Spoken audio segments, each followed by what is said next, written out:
Hi, I'm Angified. I started Angified Presents. We share the love of music. It has been medicine and therapy, and nothing else worked. It has saved many of us. With mental health, we need to open our eyes. Hurt people hurt people. We ask that you listen, comprehend, and relate with your ears. Form that heart of unity and one. We share on this stage. Statistics, feelings. And ourselves. We stand with the belief to be you, to be heard, and to be original. We all may be different, with opinions and beliefs. At the end of the day, we are all brothers and sisters. We are family. We ask that you join us in a magical journey with artists from around the world. Open your minds, let in the love, and listen with your hearts. We all want a better tomorrow. Be one. Communicate and look out for one another. And then, and only then, will you find the world. We will find peace in all the world. You'll find the world. And you will find in this shining world heroes among us and every boy and girl.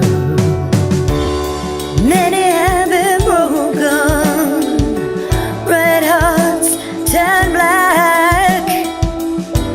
Love will melt the ice and turn it back, and you will find the world. You will find the world. You will find the world. And when you find a place called home, where everyone is free to roam, a whole new world, a better place for our children's futures at stake. And you'll find, with music in your soul, laughter in your hearts, together we can grow a better place, with love in our soul. And you will find, together we can save it all. And you will find, and you will find a place called home, where everyone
We cover digital audio workstations and music tools. We explore theory, gear, and MIDI too. How to arrange, compose, and the art of arranging. Taking a look at AI and how the times have changed. On a PC or a Mac and even with a mobile device, we'll be talking about it all every Thursday night. From software to plugins and synths that entice. Dive deep into tech and let creativity take flight. Talkin IT. We're talking IT. Come and join in and have some fun. It's highly educational with a lot to learn. From bedroom producers to seasoned pros, we're breaking it down so knowledge grows. Whether you're a DJ or a beat making wizard, we got the tips and tricks to make your sound sizzle. Mixing and mastering, that's our jam. With the tutorials and tips on how much RAM. Get the best quality from your setup and gear. Tune in every week and lend us your ear. We're talking IT. Come and join in and have some fun. It's highly educational with a lot to learn. We're talking IT.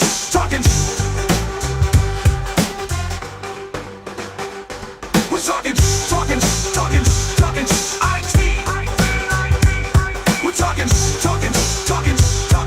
IT. Every Thursday night on Angified.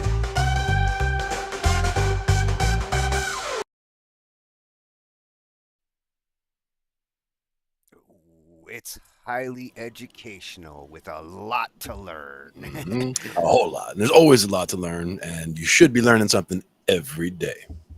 Yeah, well, and today we're going to learn about something really important, I think, for musicians or writers, painters, Creative anybody who's into the creativity of their art. Tonight we're going to look at the Creativity Conundrum. And the reason why I say conundrum is creativity can be a double-edged sword sometimes. It's a great way to get your expressions out, but as we're going to see, there are times where, you hear of the struggling artist and the struggle to maintain their creativity, to deal with it sometimes as they try to make their craft and still find that creative edge and that touch. Yeah. And another thing would be, the separation between what they want to do with the art and what their audience wants to hear. And sometimes, which drives the other. You want to do what you want to do, but is the audience trying to push in a different direction, Yeah.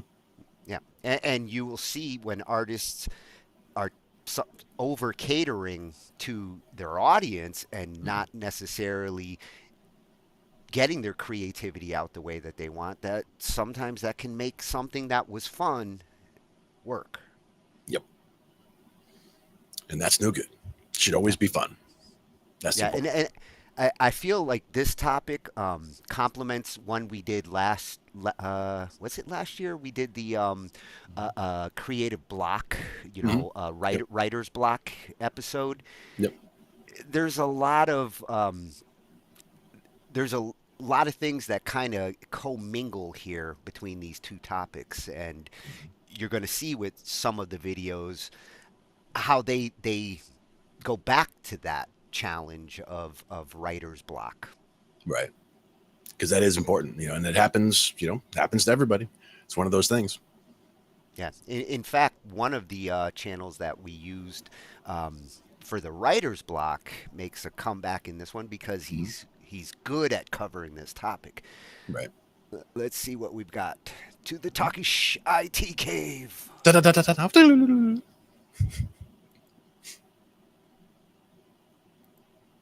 it is. There it is. And let's give it a little spotlight. Thank you, bud. Sure. So before we get into the creativity subject, I've got one that I want to look at to start, coming from the top music attorney, and she really is, we've looked at her channel for a couple of different topics. for different reasons. But the reason why I wanted to bring this one up tonight is because this is something that's going on at the moment, something she's really involved in and taking the initiative. She's doing the work that a lot of us should be doing, which is getting our congressmen and our senators to move on digital music nowadays and the current situation we're in. You know, distribution is something that every musician who plans on putting their music out there onto the internet needs to understand what it is and what's going on in that field. And, you know, I'm in the middle of testing TuneCore and DistroKid, which, you know, these are the two popular distributors for music out there. And one of the problems you're seeing in this field is getting the royalties from the plays to the artists, and how these distributors are managing it, and whether they are, or in some cases, because over the last couple of years, there's been a lot of complaints from musicians saying they didn't get their royalties. Right. And I've seen a lot of different videos on her channel on that same subject, you know, depending on whether it was TuneCore or different places. And it's, you know, it is great that she keeps her finger on the pulse of that stuff, because we need to stay on top of that. Yeah, she's fighting the good fight for artists. And I can't emphasize it enough. If you're serious about your music, this is a channel you wanna keep up with almost daily. Like I really do visit her channel every couple of days, because everything's changing so fast, and she's covering it better than anybody else. And again, AI is one of those things. This is one of those fields where that's going to be coming in a lot also, you know. Yeah, and that's the other thing. She's trying to figure out how this stuff's going to work with the AI music as well. In this particular case, she's writing to Congress to get them to at least start the discussion about distribution of music licensing royalties, and who manages them, whether the artist, in some cases, TuneCore gives you the option to manage it yourself, which means a lot of work, or you can subscribe to their publishing services and their royalty services, where they will take care of it for you. And, you know, whether that's a benefit or not, I guess it depends on how much work you want to do to go after your royalties. Right.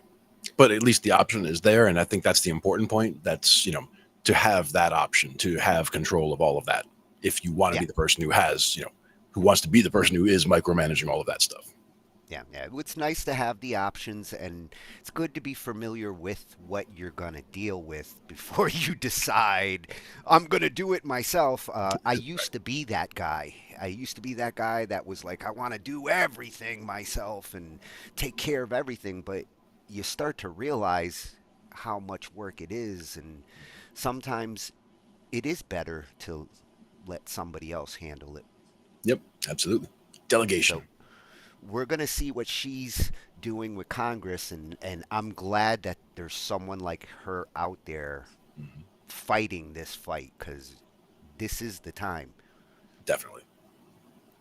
Then we're going to slide into the creative discussion, and this is a first for our show. This channel's going to get a 3 for tonight, because they did a 3-part series on this. They're nice short 6-minute clips, so that's why at first I was just going to do this one, because it gets us started on the discussion. What is creativity? But they go even further into, you know, how creativity is inspired, you know, where it comes from, and how it affects you, say, as a musician. So the first part, we're going to look at what is creativity. It's going to be coming from Philosophy Tube, And you know me, philosophy. Oh, yeah. I'm as much as science. Like this channel, I started going through, and I'm like, oh my god, this is one of the cool new freshies that I'm going to be going back to a lot. Nice. Yeah, yeah. And then before we play the second part of that series, I'm going to bring Rod Vester's video in, How to Be More Creative Musician, Unleash Your Musical Creativity Now. I wanted to include this one because he has some great tips, how to foster that creativity. Right. Nice. And then we're going to go back to the philosophy for part two. He's going to show some how to be creative, 3 tips that will help to get that creative juice flowing. And heuristics. Yeah. What does that mean? The heuristics, not the Eurythmics. Very different. But it would make a cool name for a band. It would indeed. Now, this is one of the channels that we're bringing back because on that writer's block episode, Curtis had an awesome video to explain writer's block and how to deal with it. And, he kind of came to the conclusion that, like, writer's block, it's more in your head than anything else. And I enjoyed his information there. And when I saw he had one on creativity here, it's like, yeah, bring Curtis back. Yeah. And he's going to cover 12 things that kill your creativity when making music, which can lead to that writer's block. Yep, indeed. And then we're going to go back to the philosophy for the third part, where this is where some of the downside to creativity you can see out there with the struggling artists and how difficult it can be sometimes to be a creative type. He's going to cover creativity, sadness, and anxiety, and how they can kind of blend together when your creativity gets the best of you. Yeah. And some people there's it does. another. Well, there's another good band name. Yeah, exactly. Neurodivergence. Yeah, for some people, the creativity does take a dark turn, and whether it's sadness or other dark themes, there is that side that people need to explore, but in a safe way. Yeah, yeah.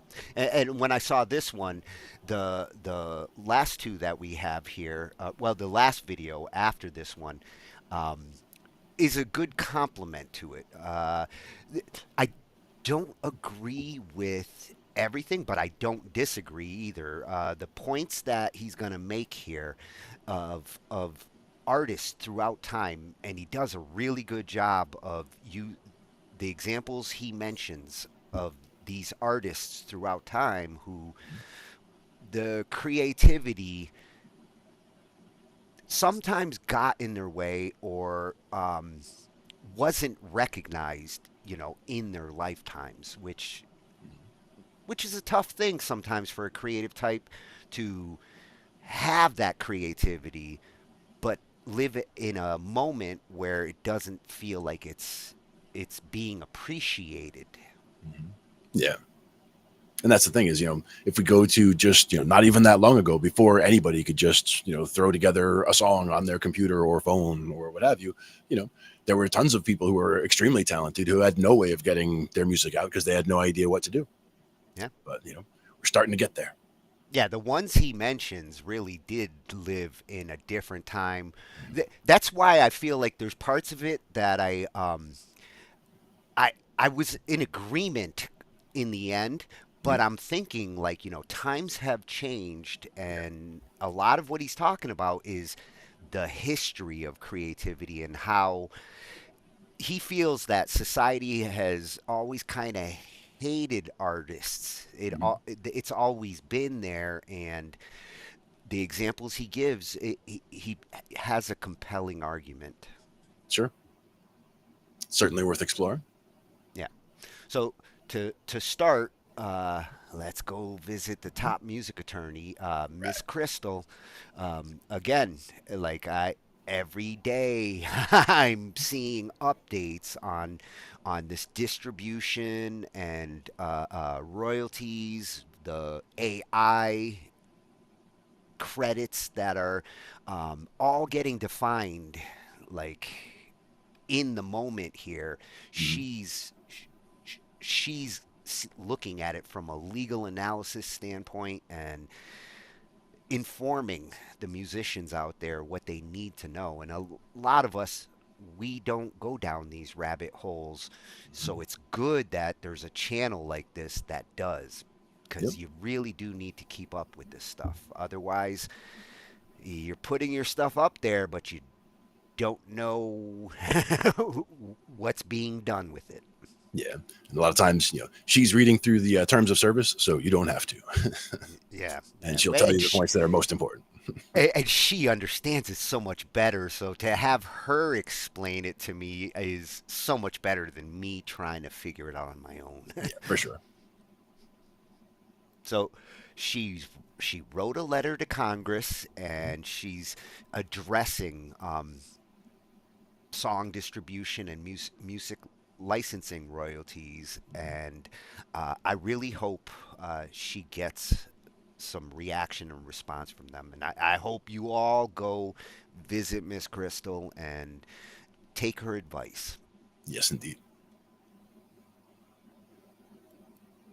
I'm writing a letter to not only the Copyright Office, but directly to Congress. The reason I am doing this is because I think there's just a general misunderstanding, so I'm here to clear it up. Why are PROs getting special treatment from the government, and yet music distributors have zero regulations? I don't think it's lawful, and that's why we're asking for some help. Hey guys, I'm a music attorney, and look, we covered that Congress had expressed a lot of concern, and this initially started. This has evolved so greatly. This concerns your music royalties, and we are asking Congress to specifically help us today. Now, just to give quick context, what happened was that Congress sent this letter, and this was September 11 of 2024, asking the Copyright Office, in your official capacity, we need you to investigate. And we need you to investigate a certain type of business that handles the royalties for music creators. And those are PROs, which are performance rights organizations. So there's at least one in every single country. In the United States, there happens to be 6. In any case, these are the companies that collect your royalties and pay you. And so we as Congress, we're kind of concerned. There's a number of reasons why we're asking for this, but hot on the list have to do with independent artists and whether there is transparency in what's happening. Is there accuracy in the royalties that are being paid? So we now have entrusted you, Copyright Office,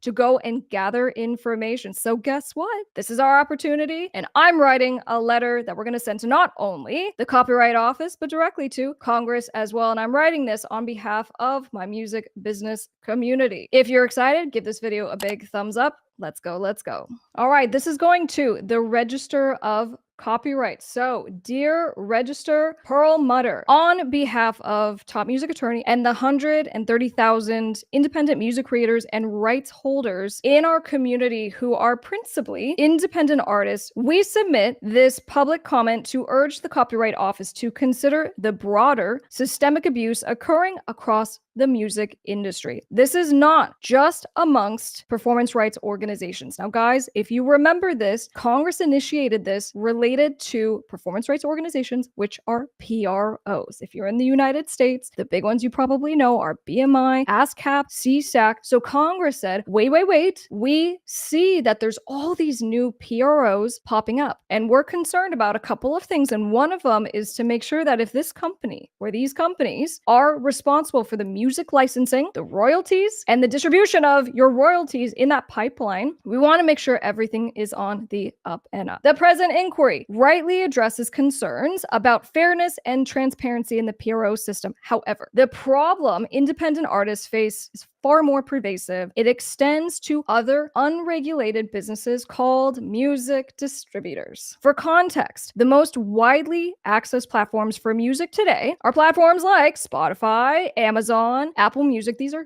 digital platforms, and they're also known as DSPs. Now, in Spotify's annual economics report, Spotify reported it had paid an astonishing $10 billion in 2024, and these were in music royalties. Okay, so here's a screenshot of that report. it. And that's huge because Spotify is only one of the DSPs, right? These music platforms, which you guys, you gotta play ball. If you wanna have your music on music platforms and you wanna get paid your royalties, you gotta be part of this digital ecosystem. So Spotify says, oh my gosh, we're paying all this money out in royalties. However, these amounts were not paid directly to artists. Instead, they were funneled through music distributors, who are then responsible for remitting payments to artists. Today, artists are unable to directly upload their music to DSPs. This matters because artists therefore have no other choice but to entrust distributors, who are privately owned companies, to handle the receipt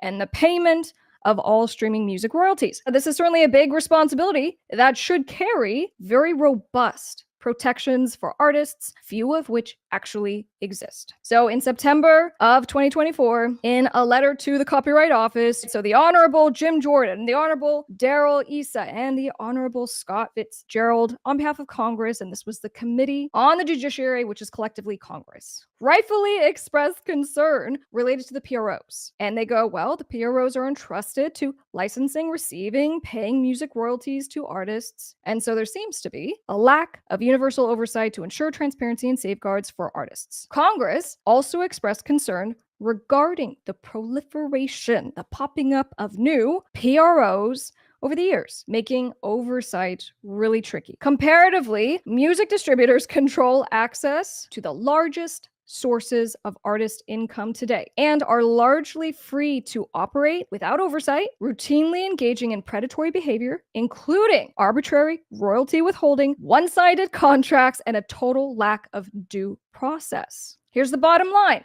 PROs and music distributors maintain a powerful position between artists and their royalties. You as a creative do not have an option. You have to go through one of these music distributors. Despite this really important, this vital role, these companies remain completely unregulated, like PROs, which at least there's a handful that do operate under government rule, right? So there's the Department of Justice, and there are consent decrees saying what these companies are allowed and not allowed to do because they're handling such a high volume of royalties. So we go, why are PROs getting special treatment from the government, and yet music distributors have zero regulations? The reason I am doing this is because I think there's just a general misunderstanding. So I'm here to clear it up. The proliferation of PROs to now 6, right? So 6 different ones in the United States. Just so you guys know, PS, for pretty much every other country, there's 1. Here in the United States, there's 6. So this is one of the reasons why this got Congress's attention. The issue of 6 different PROs is just a sister issue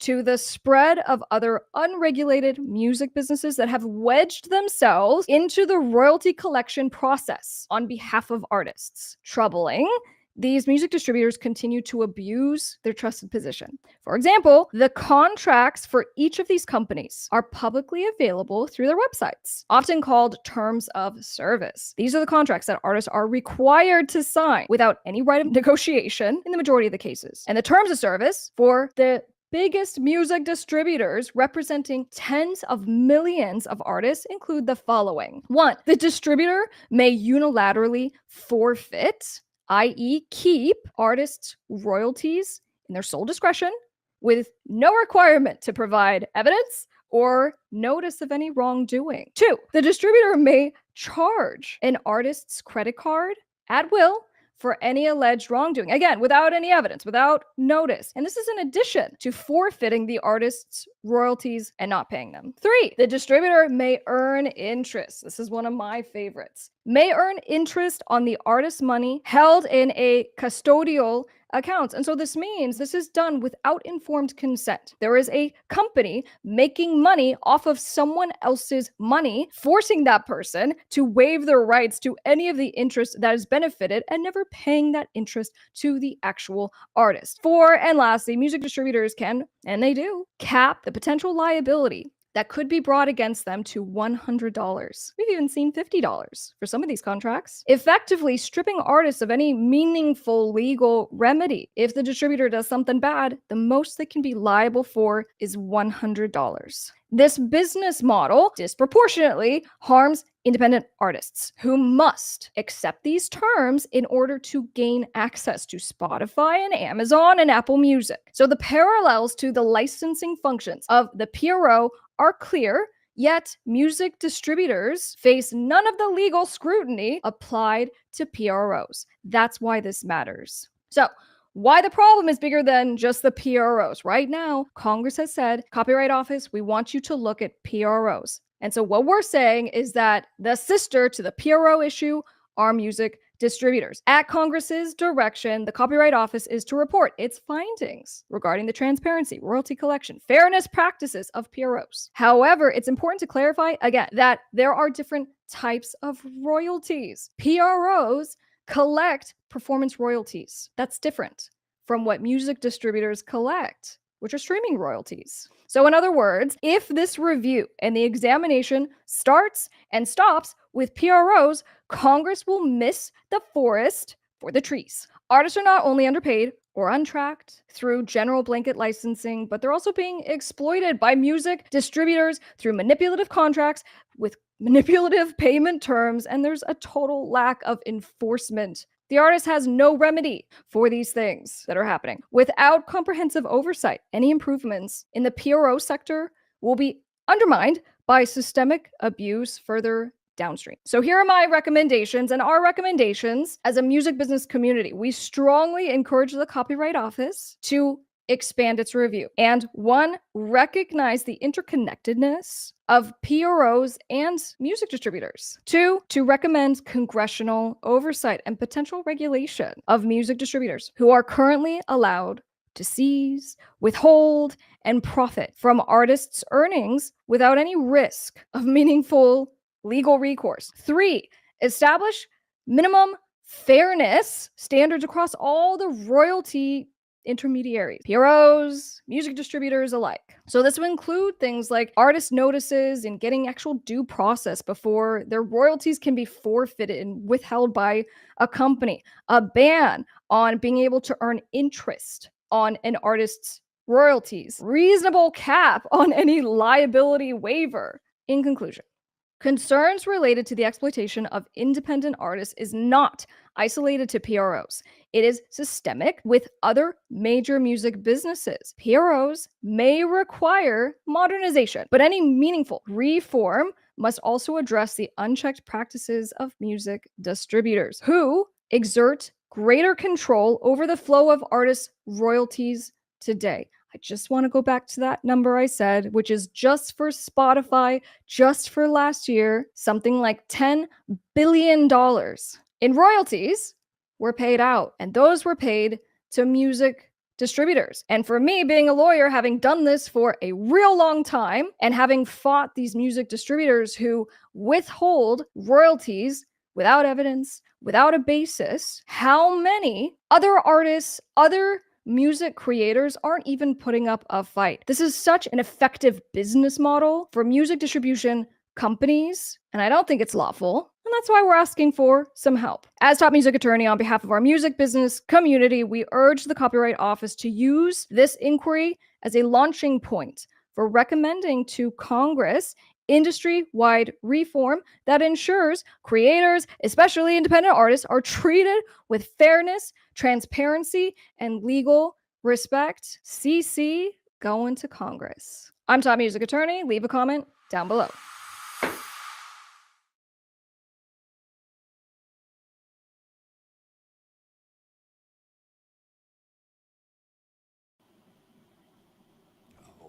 Tear that Congress a new hole, Crystal.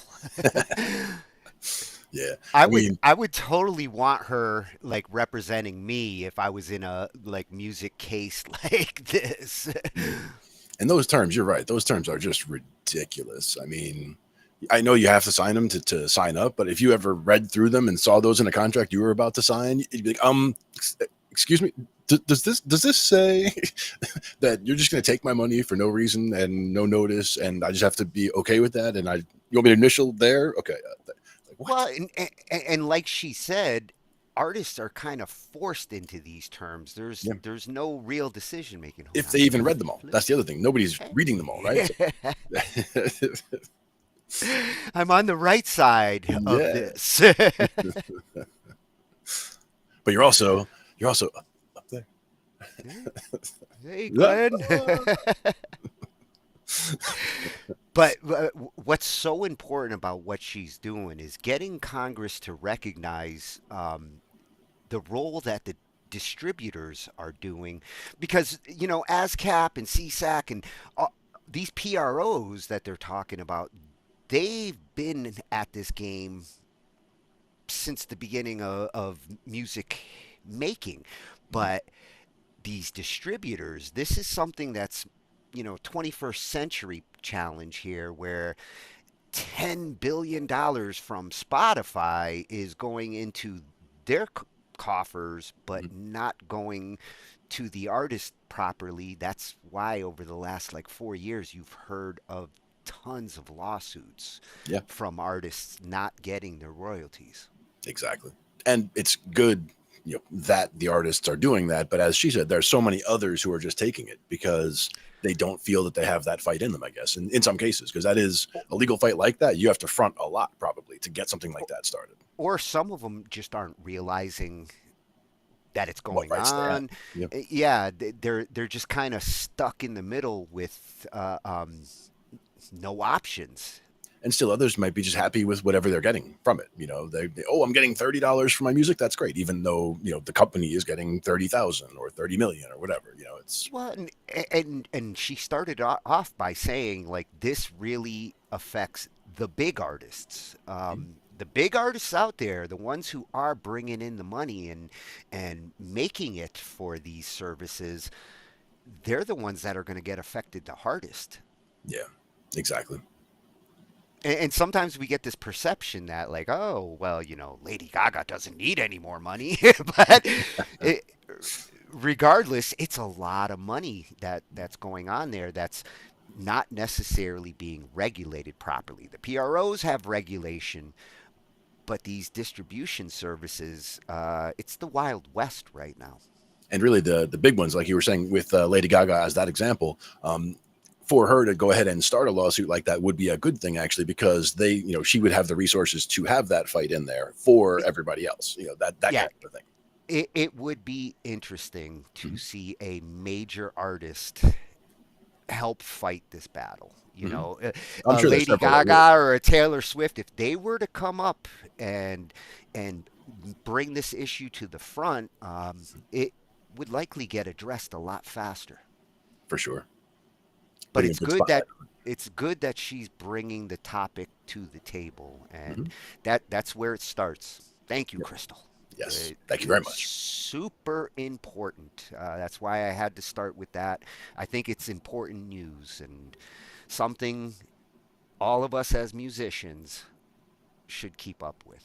And can you imagine the meeting, sitting around and coming up with those terms of service to people, putting those down? We're going to put this in writing to say that, they're going to, and being okay with that. I mean, well, the lawyers that agreed that these terms are okay are clearly not musicians. They're not the ones that are going to be affected by these terms. That's why they can make these terms and not care.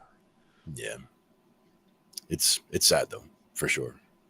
See, they should be hitting her up for advice on making these new terms. So I hope she does influence them to consider the points that she's making, because she's speaking for all of us.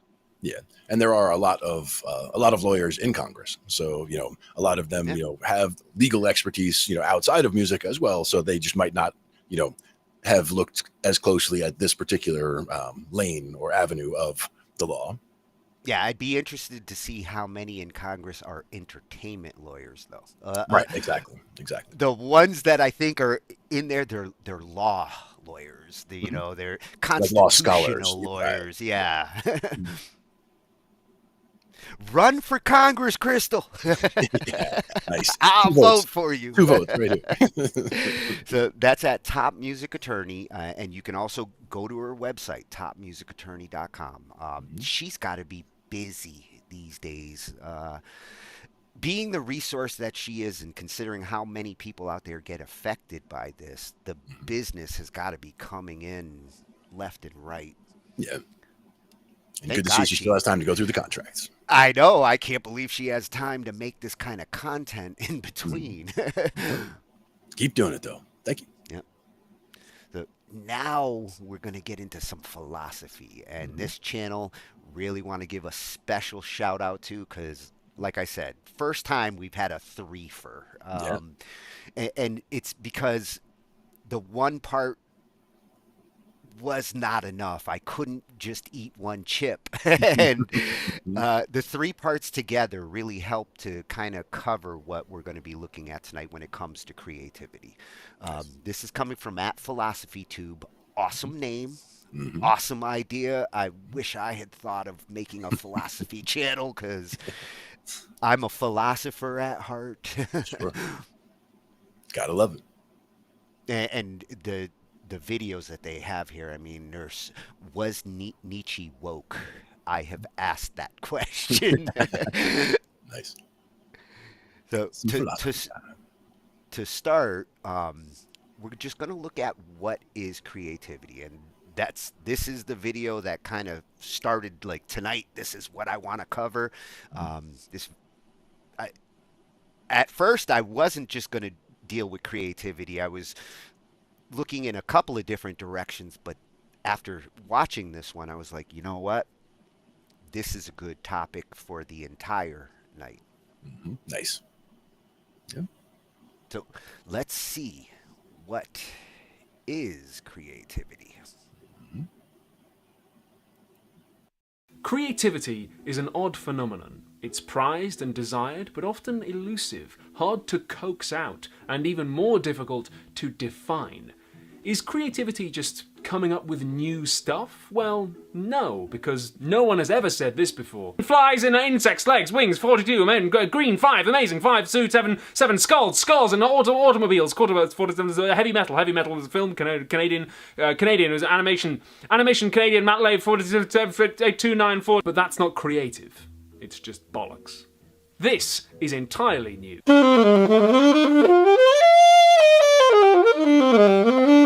But again, not very creative. And really, anything is new if you just look hard enough. A perfect copy of the Mona Lisa is new in the sense that it was made today rather than in 1504, but that doesn't mean it's creative. In fact, it's the opposite, derivative. So being creative isn't just coming up with new or original stuff. Quite a few philosophers have said that being creative means coming up with new and valuable stuff. And immediately that raises some interesting questions, because what value is? Well, that depends on who you are. A modern economist might say that value is price. A Marxist would say that value is socially necessary labor time. We might say that something is valuable insofar as it's useful for a given goal. And this is why the philosopher Teresa Amabile points out that creativity always occurs in a context. She thinks that something is creative in a given field insofar as people who know that field judge it to be both new and valuable. Which of course opens up a whole bunch of new questions about what it means for a work of art to be good or valuable, and who are the relevant experts that we need to consult, and so on. The philosophy of creativity is very closely linked to aesthetics, the philosophy of art. But if you're very clever, you'll have noticed something. We've been talking about what it is for a work of art or a product to be creative. But what about a person? When someone is being creative, what exactly are they doing? Artistic creativity is just one kind. You can have scientific or mathematical creativity. You can have creative acting performances, creative jokes, creative dances. Sometimes creativity takes a lot of planning and effort, and sometimes it comes so spontaneously and out of nowhere that it surprises the creator. Think about improvisation.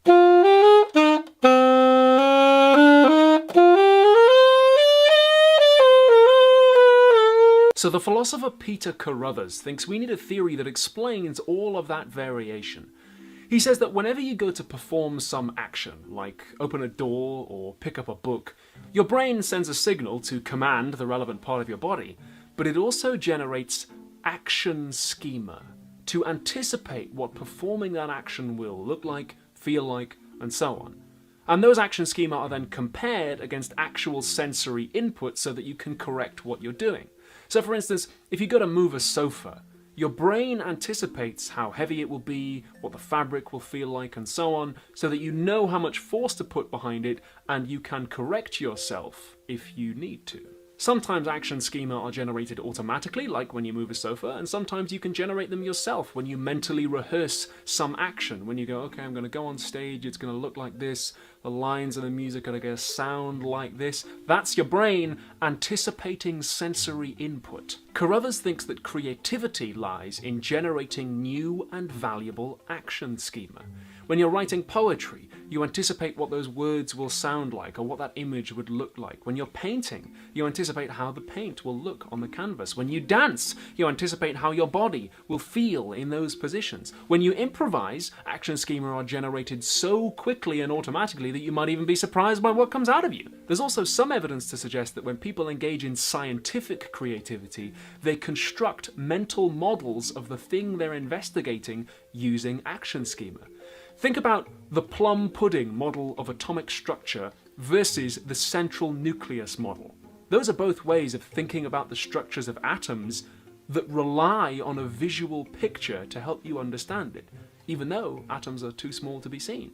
Or think about Watson and Crick using actual physical models to try and figure out what the structure of DNA would look like to human eyes. Thinking of creativity as this kind of automatic sensory imagination explains a few things. It explains why you can be disappointed when you try and be creative. You anticipate that the painting will look a certain way, but you can't quite get it to look on the canvas how it looks in your head. And have you ever heard people say that hallucinogenic drugs like LSD help them with creativity? Well, it would, because it changes the way your brain processes sensory information. And it explains why just copying somebody else's work isn't creative. You didn't generate those action schema yourself, you just got some sensory input and now you're remembering it in order to copy it. And you know how people sometimes look to the natural world for creative inspiration, looking at how a bee flies in order to inspire a piece of music, or an actor looking at the way an animal moves in order to try and incorporate those movement patterns into a new character they're creating. That's all using sensory information. Action schema. You see? So many people think that creativity is this mysterious, unknowable phenomenon. There's a whole industry of people making books and sometimes even YouTube videos just dedicated to wallowing in that mystery and not explaining it. But that's because creativity is like a magic trick. It only looks mysterious and supernatural when you don't know how it works. But there's actually a very ordinary explanation, and you can do it because you generate action schema every single day for everything you do. In order to be creative, you just need to know how to generate new and valuable ones. And in part 2 of this series, I'll be teaching you how to be creative. Patreon.com/philosophytube is where the fans of this show chuck me a couple of bucks every month to try and keep me making free education on YouTube and also just keep me eating and paying the rent. And if you donate $15 or more, you can see parts 2 and 3 of this series right now. But if that's not your bag, so you don't miss part 2, don't forget to subscribe.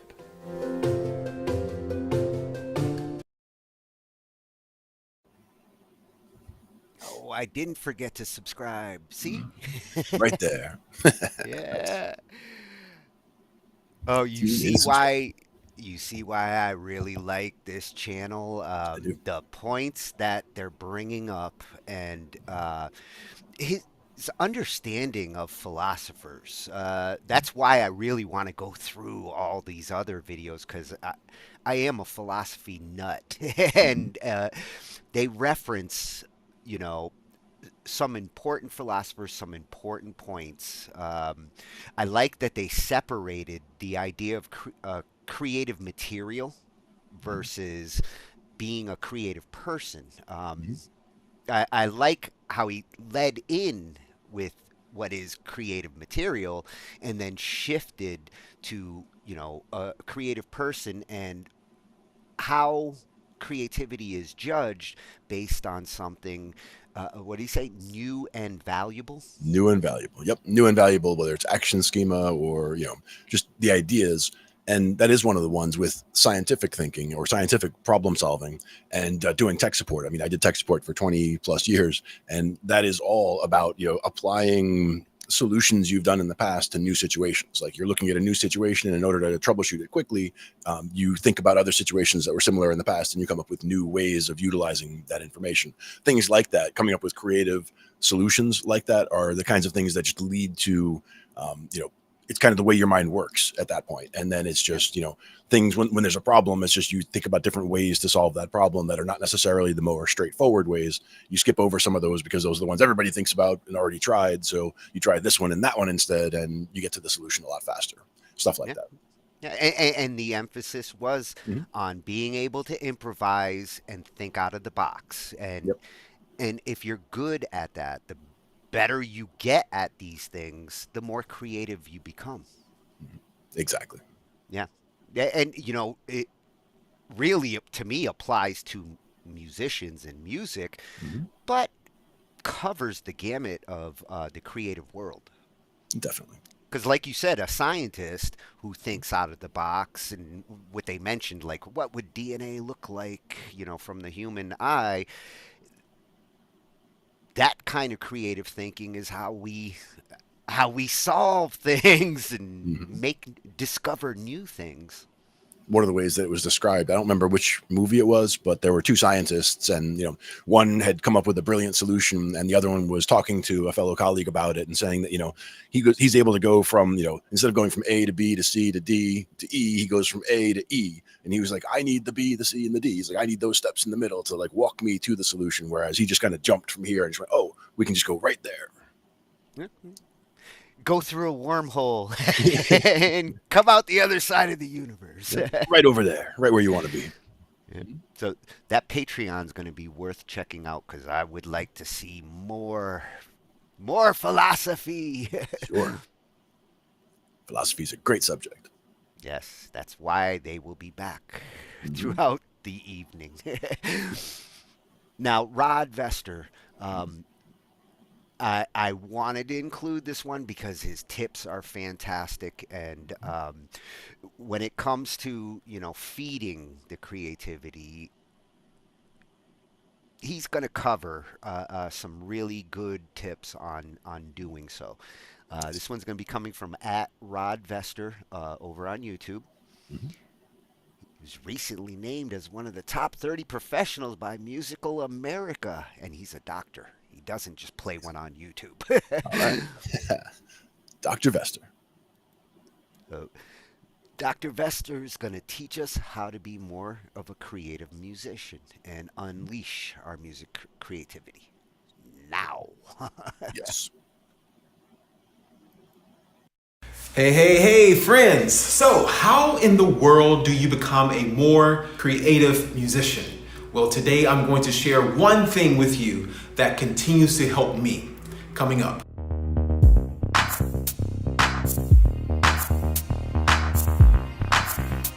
Hello, welcome back to my channel. My name is Rod Vester, and I'm so glad you are here. This is the best place for musicians who want to develop skills on and off the instrument. So today I'm going to share with you something that I believe is really going to help you. It has certainly helped me and continues to help me be a more creative musician. So I believe that musicians have this innate ability to be creative. But there's another C word that I think is just as important, and that is curiosity. I believe that the more curious we are as musicians, the more creative we can be as musicians. Now, there are many ways for you to be creative. There's many ways for you to find inspiration to be creative. So don't think that this one thing is just it, and this is all you have to do to be creative. But this one thing, in addition to whatever you're doing to be creative, I think will really help you. So let's get right into it. The one thing that has helped me to be a more creative musician is listening to music that is foreign to my ears. By doing this, I honestly don't think I really run out of musical ideas, because I'm always listening to music that is completely foreign to my ears. And it really helps me to be more creative and to draw in those experiences and draw in those sonic worlds into my own playing. And also, by listening to music that's foreign to your ears, it also helps you to understand different perspectives, different musical perspectives, understand different interpretations, understand different melodic content, harmonic content, and just how all things work together. And so I don't think you can ever go wrong by listening to something that is really foreign to your ears and really stretch your ears, as Charles Ives said his father did for him. So let's talk about how to do this. So what do you need in order to do this? So I think you already have what you need to do this. So whatever platform you use to stream music, whether it's Apple Music, Spotify, or YouTube, that is our starting point. So I use Apple Music, so I will use Apple Music as an example for today. So if I go to Apple Music, go to the app and scroll all the way down to the very bottom, I'm going to see More to Explore, okay? And under More to Explore, you're going to see something that says Categories. If you click on Categories, you're going to see just a plethora of genres, of styles, and subcategories, and just everything. So you'll see, Brazilian pop, you'll see Russian pop, French pop, Latino music, you'll see music from different parts of Latin America and different parts of Mexico. You'll see C-pop, Chinese pop, K-pop, Indonesia music, everything you're going to find in categories. And so what you're going to do is click on something that you have not heard of, that you have not exposed your ears to, expose your mind to, and you're going to start listening to the music. So here's the next part of that. When we listen to the music, we want to listen with purpose. So I'm going to share with you my 3-step listening process. So number 1, I listen to experience. All right, so listen just to experience the music, whatever it is. So if I take Bollywood, for example, so I'm just listening to Bollywood music for the experience. I'm not trying to think technical about it. I'm not trying to analyze the music. I'm not trying to figure out, the compositional technique. I'm not trying to do any of that at this first stage, at this first step. I'm just listening to experience. So I'm just getting, I'm just being drawn into the sonic world of Bollywood music, or whatever music you choose to listen to. And so we're just listening for the experience. So listening for the experience, number 1. So step 2 in this process is to listen to learn. So now we are taking a deeper dive and listening to this music that's foreign to our ears, begin to learn how it's being put together. So the compositional techniques that the composer is using, listening to kind of melodic structures and how is the melody being used. If there's a melody, it could be atonal music. And I guess atonal music, there's still a melody, some would argue. But so how is the content, the chordal content, the harmonic content, all of this, how is it being used? So now we're listening to learn, which is a deeper level than just listening to the experience. So number 1, listen to experience. Number 2, listen to learn. And number 3, listen to understand. Some people think learning and understanding is the same thing. I don't view those as the same. So for example, I can learn how to play a C major scale, right? One hand or both hands together. But I may not understand fully the C major scale, or how it works in tandem to other scales and how it connects to other chordal structures and just kind of all that. So I can learn it, but then understanding it is a different thing. So that's what I mean by learning and understanding in my mind are not the same. So this third level of our listening process is to now listen to understand. So we were learning in the second stage, we were learning kind of, how things are working together. And now we're going to kind of take a deeper dive into understanding, okay, this is how it's connecting. And I see what they did here. They took this melody and now they're playing the melody backwards, retrograde, or whatever. And so we're taking a deeper dive into listening to understand the music. And so I think if we just utilize these 3 steps of listening, it really helps us mentally to process kind of what's happening with this music. The key is to listen to music that's foreign to your ears. And the more you do this, and do this consistently, it's not just a day of listening to this. Take a week to listen to Bollywood music, take another week to listen to African music, or whatever, but just, let it be consistent so it can get into your system. And so you can begin to understand these things. And once you begin to understand how all this music works, which will work much different than Western music that you may be accustomed to. But so once you begin to see how all that works, you can begin to infuse this in your playing, in whatever style you play in, whatever genre you play in. You'll bring into your music, new ideas, new musical ideas. And I think this is a great way to become a more creative musician. And the beauty of this is that, it never ends, because, as I said, there's so many categories that, this is a lifetime of learning, right? And so you can just keep being creative and just get into this flow of just being creative. I hope this was helpful. If you're already listening to music that's foreign to you, let me know what you're listening to in the comments. And if you are new to this and you're getting ready to try this out, then let me know in the comments what you're getting ready to listen to. If you haven't subscribed to this channel, do consider subscribing to this channel so you get more information like this. Make sure you hit the notification bell so you'll know when I upload new videos, which is every week. So I'll see you next week. Thank you so much for watching. I love that sweater, Rod. Yes, indeed. Awesome sweater and awesome tips. You see why I had to get this in here. Yep.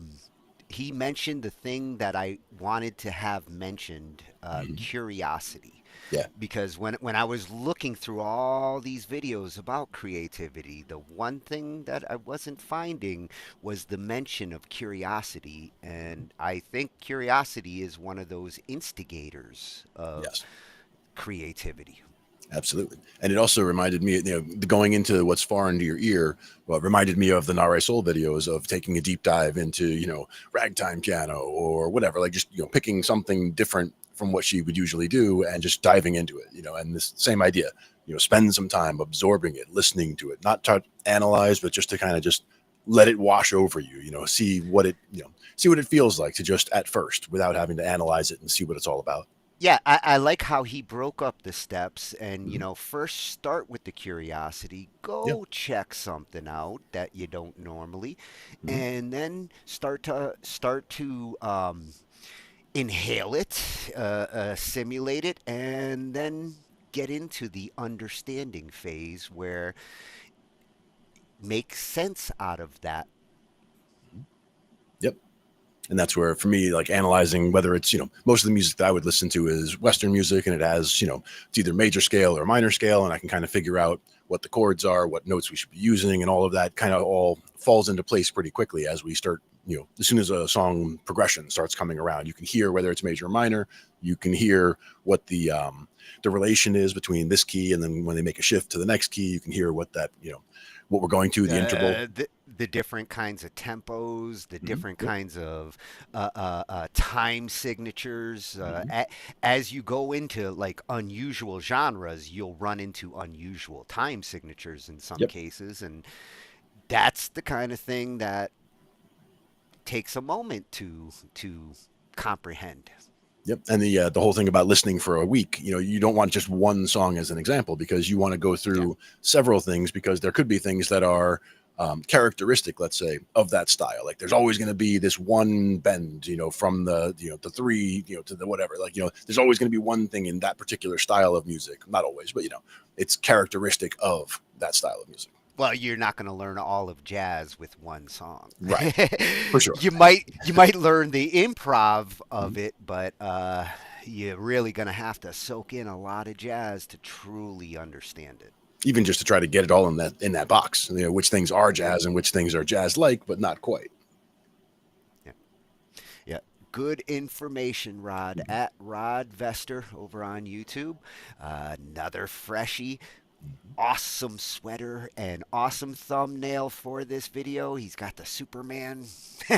I'm a comic book fan too, Rod. You couldn't have made a better thumbnail. Nice. Good info for sure. And thank you for bringing up curiosity, because it was important to get that in there in this subject. Yeah, definitely. Now we're going to slide back to our philosophy again for part 2. Here it's going to be how to be creative, how to get that creative muscle developed. And this one's coming from our philosophy tube. There it is. At philosophy tube. Number 2. Yes. Second helping.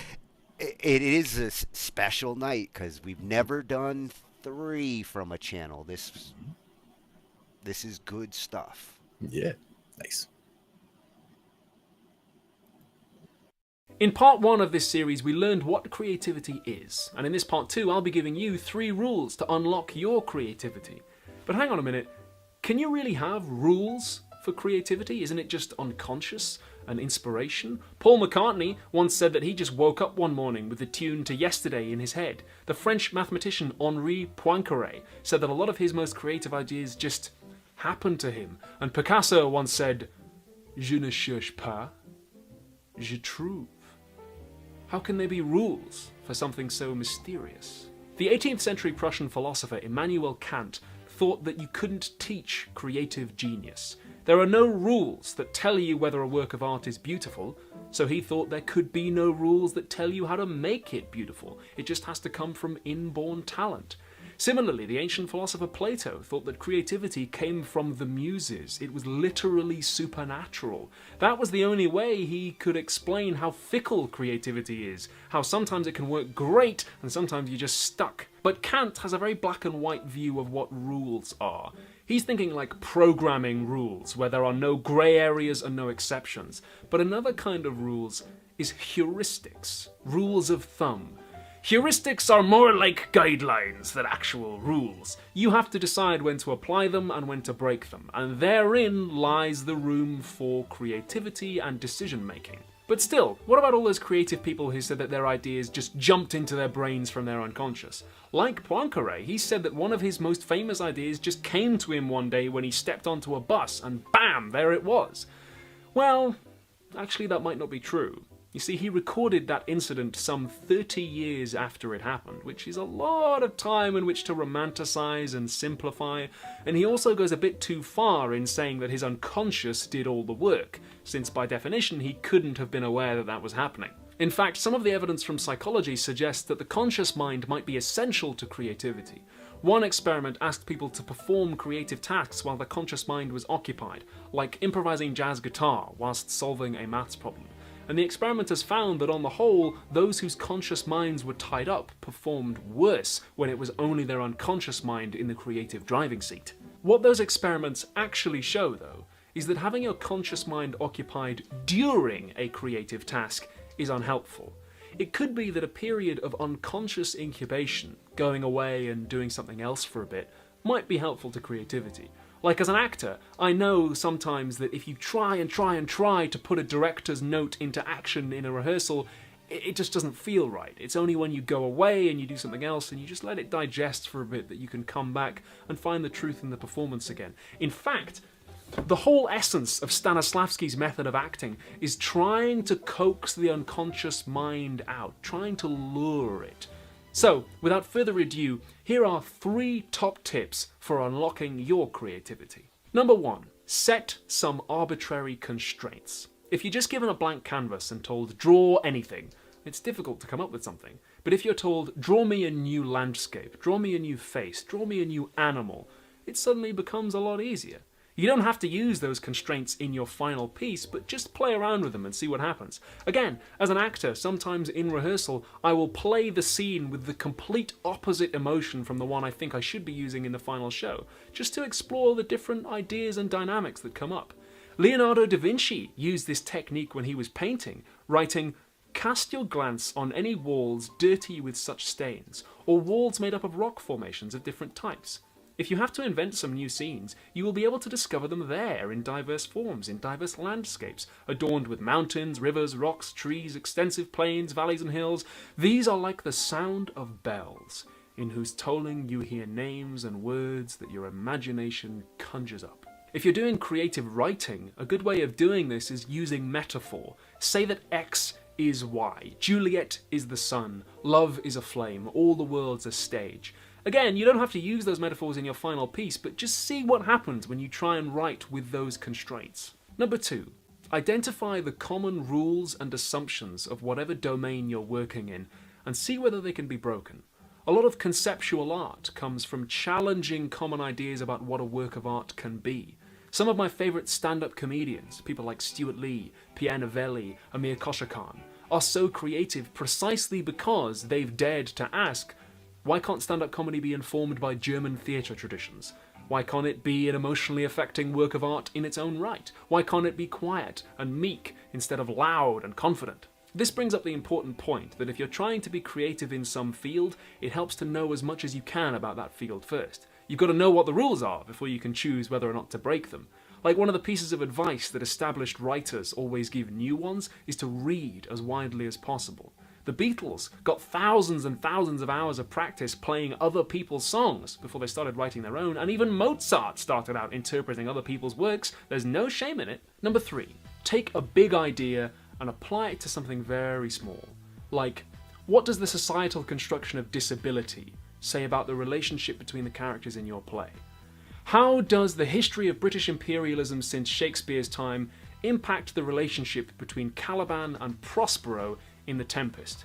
It just broadens the pool of ideas that you can draw on and gives you new material to work with. This is also a great tactic if you're looking for a topic for your essay or your dissertation. Remember that artistic creativity isn't the only kind. Take a big theory and apply it to something tiny. Like, what does Saul Kripke's philosophical theory of names tell us about Twitter reply threads? What do neo-colonialist narratives in the media say about the way people play No Man's Sky? What does John Rawls's Veil of Ignorance tell us about people's behaviour on RPG character creation screens? Oh wow, I think I've just discovered a formula that generates episodes of PBS Idea Channel. By now, you're almost ready to get out there and start creating. You've learned what creativity is, and you've got 3 top tips to help unlock yours. But there's one more thing you might need to think about. Have you ever noticed that a lot of creative people tend to be sad, even depressed sometimes? Why is that? And is there anything you can do to avoid it? Well, creativity and sadness will be the 3rd and final part in this series. Patreon.com/philosophytube is where the fans of this show help crowdfund it. Sadly, all these academic resources and texts I've been citing are not free, and neither is food. So if you could chuck a couple of bucks my way to help keep me alive and keep me giving away free education on YouTube, I'd really appreciate it. And as always, don't forget to subscribe.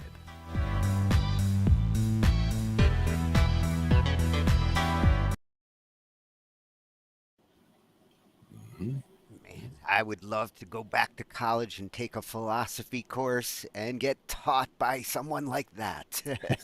Indeed. Yeah, we had some fun stuff. Rule of thumbs. That's heuristic. Mm-hmm. There you go. That's heuristic. Rules, not necessarily like set rules, but the general rule. Guidelines. Now, if you're being creative thinking in breaking rules of thumbs, would you say that's a lot like critical thinking?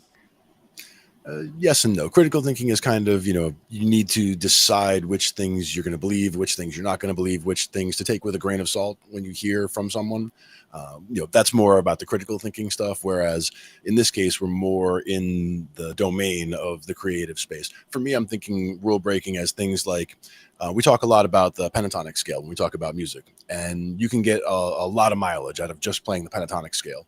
If you consider that as a rule, or as a heuristic right now, we're going to say just staying in the pentatonic scale, but then throwing in chromatic notes, going, all pentatonic for the first 5, 6, 7 notes, and then throwing in 3 or 4 chromatic notes in a row, and then back to pentatonics. Like, that's a choice that you made to break from the rule. And that leads to one of the tips of learn the rules, right? Then break them. Find where you can. Yeah, and experiment with it is the most important part of that, is to, try it a little bit here and see what it feels like, because if you do just hit, all the black notes, for example, and then throw in a chromatic thing here or there, it adds something completely now I'm at different. the carnival. It throws in something completely different, and all you did was, one little change where you said, okay, instead of saying nothing but these, we're going to temporarily suspend that and just do all chromatic notes for a second. And, you can do it with other things as well, but that's just a very quick example of that. And I think this got me thinking of creative thinking. I mean, these philosophers, they do their job if they get you thinking, and that got me thinking of everything. And everything is one of the things that philosophy is big on. Yeah, yeah, and I like that they teased at the end, the emotional impact, because that's what some of what we're going to look at also addresses. Yeah. That's why I kind of couldn't just do the first video, because each does lead to everything that we're talking about tonight. Yep. I like it. Thank you again, Philosophy Tube. You rock. And speaking of those who rock, Curtis King, loved this channel. Got turned on to it when we were doing our writer's block night, and this has been one of the ones in as I peruse through all our channels. This is one of the ones I go back to every now and then, because the topics that we cover, he comes at it with a music producer's mentality. And in this case, he's going to be talking about 12 things that kill your creativity when making music. That's coming from at Curtis King TV over on YouTube. If you're not subscribed, you should be, especially if you're into music production. You find a lot of tips from him. And in this case, we're going to learn how to avoid killing our creativity, because it's very easy to do. It's interesting that they mentioned the conscious experiment in the last video, and the effects of creativity if you're trying to separate your internal creativity with your external conscious, and how it can get in the way if you're not focused. And that's what the conscious is doing, is giving you focus, but it doesn't always necessarily lend to the creativity either. One thing that was fun from this was a writing book, or a drawing book, I should say, back many years ago. But it was an experiment to see, to have you try to copy something like a painting, or a picture from a book, just a sketch, and you try to copy it, and it's all broken down into grids, right? But then the test was to flip it upside down and do it again, because it comes out much different when you do it upside down. Because when you do it right side up, when you're drawing something like an element of the face, for example, you're drawing an eye or a nose or whatever, you have preconceived idea of how you would draw that. And you do that instead of drawing this line and that shape and what have you. But when you flip it upside down, you're just seeing the lines and the contours and the shapes, and you're trying to break things down differently. So I think that's one of the ways of distracting the conscious mind in a good way in the creative process. You're trying to distract yourself from seeing, from locking into, oh, that's an eye, so I draw an eye like this, and rather just say, I see a line going this way and a shade going that way, and drawing it that way. Well, and in terms of music, you could do that by, say, playing an arpeggio in reverse. Yeah, absolutely. And getting fluid in both directions. Rolling them back and forth. It's a good way to practice. Oh, yeah. Definitely. So let's see these 12 things that Curtis is going to introduce to us that can get in the way of your creativity, that can kill your creativity.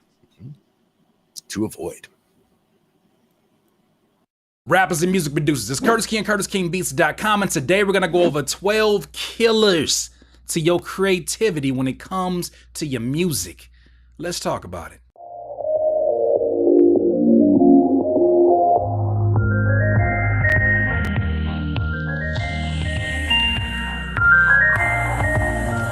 Rappers and music producers, the quote goes, when you're in your head, you're dead. What does that mean? That means that when you are in your thoughts, when you're just thinking too much about the process, there's so many things that we do habitually that mess up our art before we can even give it a fair chance. When your energy runs dry, I already did a video about energy a few weeks ago that you can check out right here, but when your energy runs dry, you already know your art is sure to suffer right after that. So today, I want to cover 12 things that we may think about, or 12 things we may physically do that literally mess up our creativity as we're starting to work on music. This applies to rappers and producers. Let's talk about it. Creativity killer number 1, putting way too many expectations on what the art is supposed to be. Maybe you get inspired listening to a new album, you heard a new beat, you heard somebody's particular song, and you're like, yo, I need to make something in the same vein. I need to really use this energy that I have and create something. It needs to be just as cinematic, it needs to be just as crazy sound design wise, it needs to be all these things. And I think that when we put all these expectations on the music, we forget the very natural process that music is for us. Think about your most special beats. How much of that was formulaic? How much of that was you just being in the moment? It wasn't too much of a formula to it, was it? It was literally you being in the moment and saying, look, let's go after it. Let's try some new things. Oh, this is nice. Let's ante it up. Let's keep going. Don't put too many expectations on what your art needs to be. Just let it be. Creativity killer number 2.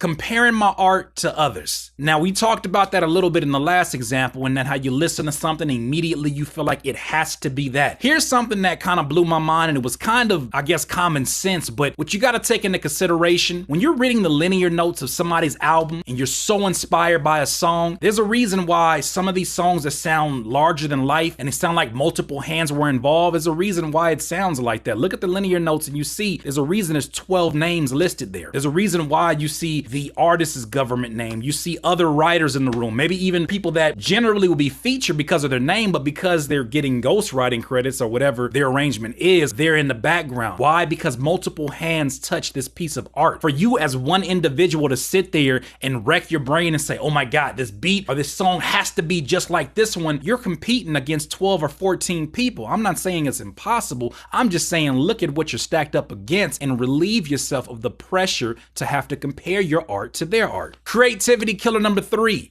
Overthinking the process. Oh, it has to be like this. It has to be ingrained in what my brain says it has to be. You know what? That snare's not going to work. I need to go through 14 other snares before I really, you know what? Not 14, 40 different snares before you overthink the process. You're taking away the fun from the progress. You got to sit there and just let the music be what it is. What I do sometimes, and this is another reason why it's hard for me to make music with other people in the room who are like very alpha male personalities, because they're like, no, that sounds terrible. Don't put that there. I put placemakers. Sometimes I have a snare that I have no intentions of using because I'm using it as a placemaker to help me figure out the rhythm of the beat, to help me figure out a melody that kind of vibes with it. I even put a melody down with an instrument that I'm not going to use, and I make it ugly so I back reference it and come back and change it later. What you can't do is sit there and overthink everything needs to be this. It doesn't need to be anything right now. You just need to create. Number 4, creativity killer.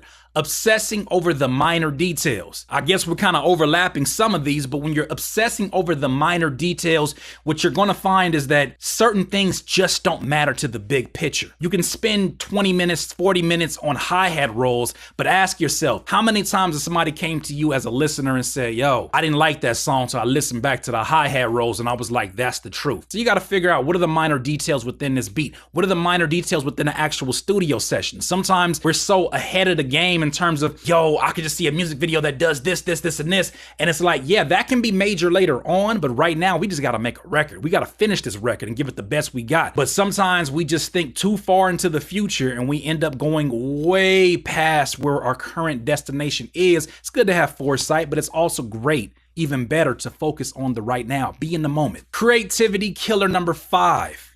Getting too many people in your studio session and getting the wrong people in your studio session. I can't tell you how many times the energy of a studio session got killed simply because there were people in the room that did not need to be in the room. And sometimes it doesn't have to be when there's 13, 14 people. Sometimes it can just be that one extra person that's just a little bit too much, too soon. They come in hot, they come in ready out of 10, and it's like, yo, let us build this energy in the room. And especially for collaboration, that can be very detrimental. So I don't know if you're inviting people in or if somebody else you're telling to come into the studio session is inviting people in. Make sure they understand that when too many heads get involved, let's not even talk about when opinions start getting thrown around. 9 times out of 10, it's not going to be a positive outcome from that because everybody has their vision of what they think music should be. Now, if you all on the same page, cool. I'm just saying, let's not get caught up in conversations that don't need to be had right now with these people who are not even necessary to be in the room. Creativity killer number 6, not taking enough breaks. I know that when you are energetic and you're very excited about the process, all you want to do is get it done. All you want to do is sit up here and finish out this beat, finish out this melody, finish out the mixing, the mastering, finish out and just boom, have this song done, have it uploaded on Spotify by the end of the night. I am definitely somebody who's been in that position many a times. What I have learned is that taking an extra day won't kill me. Taking some breaks during the process won't kill me. I don't have to get anything done right now. What I have to do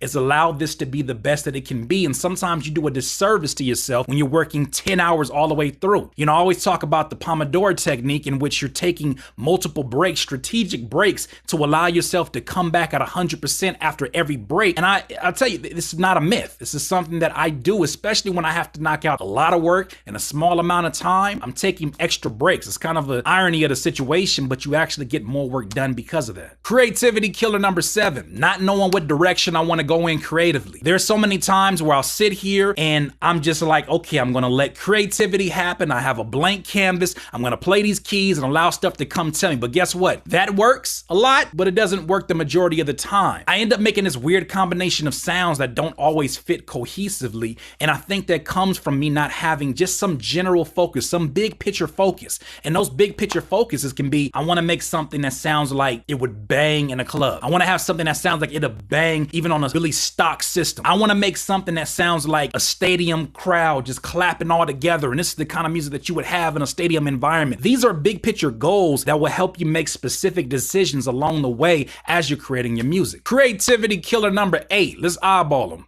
Drinking too much sugar, too much caffeine before or during the session. You already know what the big cliche is once you go ahead and start piling back all this Red Bulls and all of the different energy drinks. I've been there. I even have yerba mates from time to time. I'm a little bit sensitive to caffeine, so I'll be twitching sometimes, but I can't do all that. Here's the problem with that, is that you know the big cliche is that you're going to eventually crash and you're going to burn. And that's not the natural way that your body generates energy. I'll tell you one little cheat that helps for me is having raw almonds and having them just in you know, in a regular form, not salted, not, you know, none of the crazy stuff, having raw almonds and just eating. That, because it's alkaline and it's already generating energy within your body, even having water. Like, I'm not saying that you're not supposed to eat. I'm not saying eat like the food that your food eats. I'm saying that you need to have things that keep you light on your toes, things that are not going to drain you along your creative process. And when you do this, you have this caffeine, you have this sugar, it jacks you up and then it crashes you super crazy. I remember one time I had a session,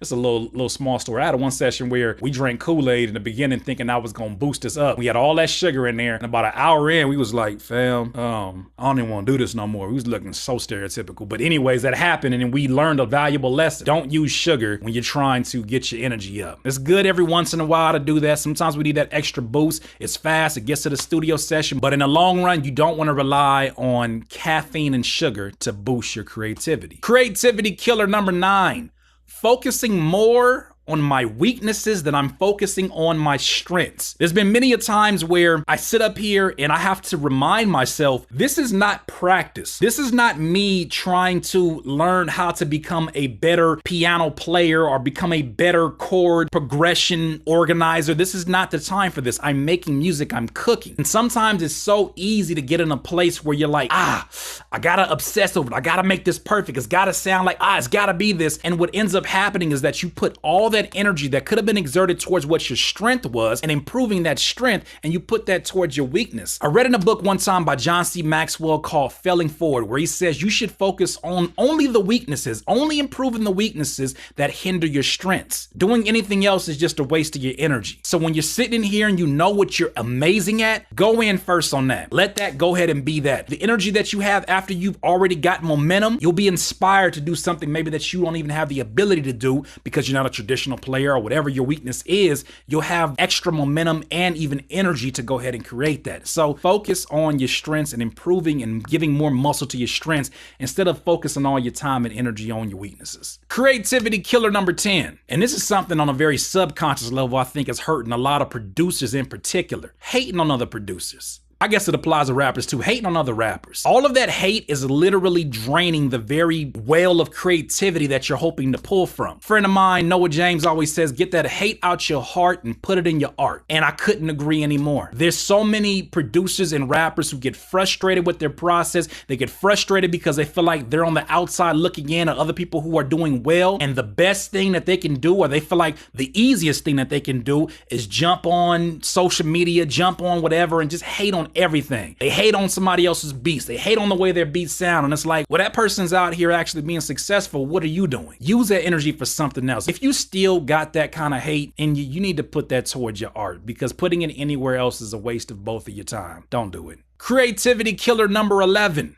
the fear of up. How many of us have a fear of failure? Fear of failure is called a ticophobia. There's so many of us that have the fear of failing. We have the fear that, okay, I just invested into this new melodic pack. I just invested into this new drum pack. I got everything that I need. I even just saved up for Omnisphere and I finally got it. I have everything that I need. And there's that fear of, what if I have everything and my beats still are subpar or just not up to the standard that I have set? That fear is debilitating. That fear will disable your creativity. It will break it down into little pieces, and you'll have to slowly but surely bring it all together. What I'm saying is not just get over the damn fear, because I know that's a process, but what I'm saying is that understand that fear is at the source of that. Ask yourself what you're afraid of. Whatever you're afraid of, hit that head on. If you're afraid that your drum's about to be whack, well then you need to put down 20 or 30 more beats that are gonna make you not care as much as you do right now. Because I feel like once you have more experience and more energy towards experience than you do your psychic abilities to predict how people are going to anticipate or even listen to your music, you will find that your success will come after you put in the work. I found that I was at my most fearful throughout my career when I was sitting here speculating what was going to happen next instead of just putting foot to pavement and getting the work done. And creativity killer number 12, the very, very last one,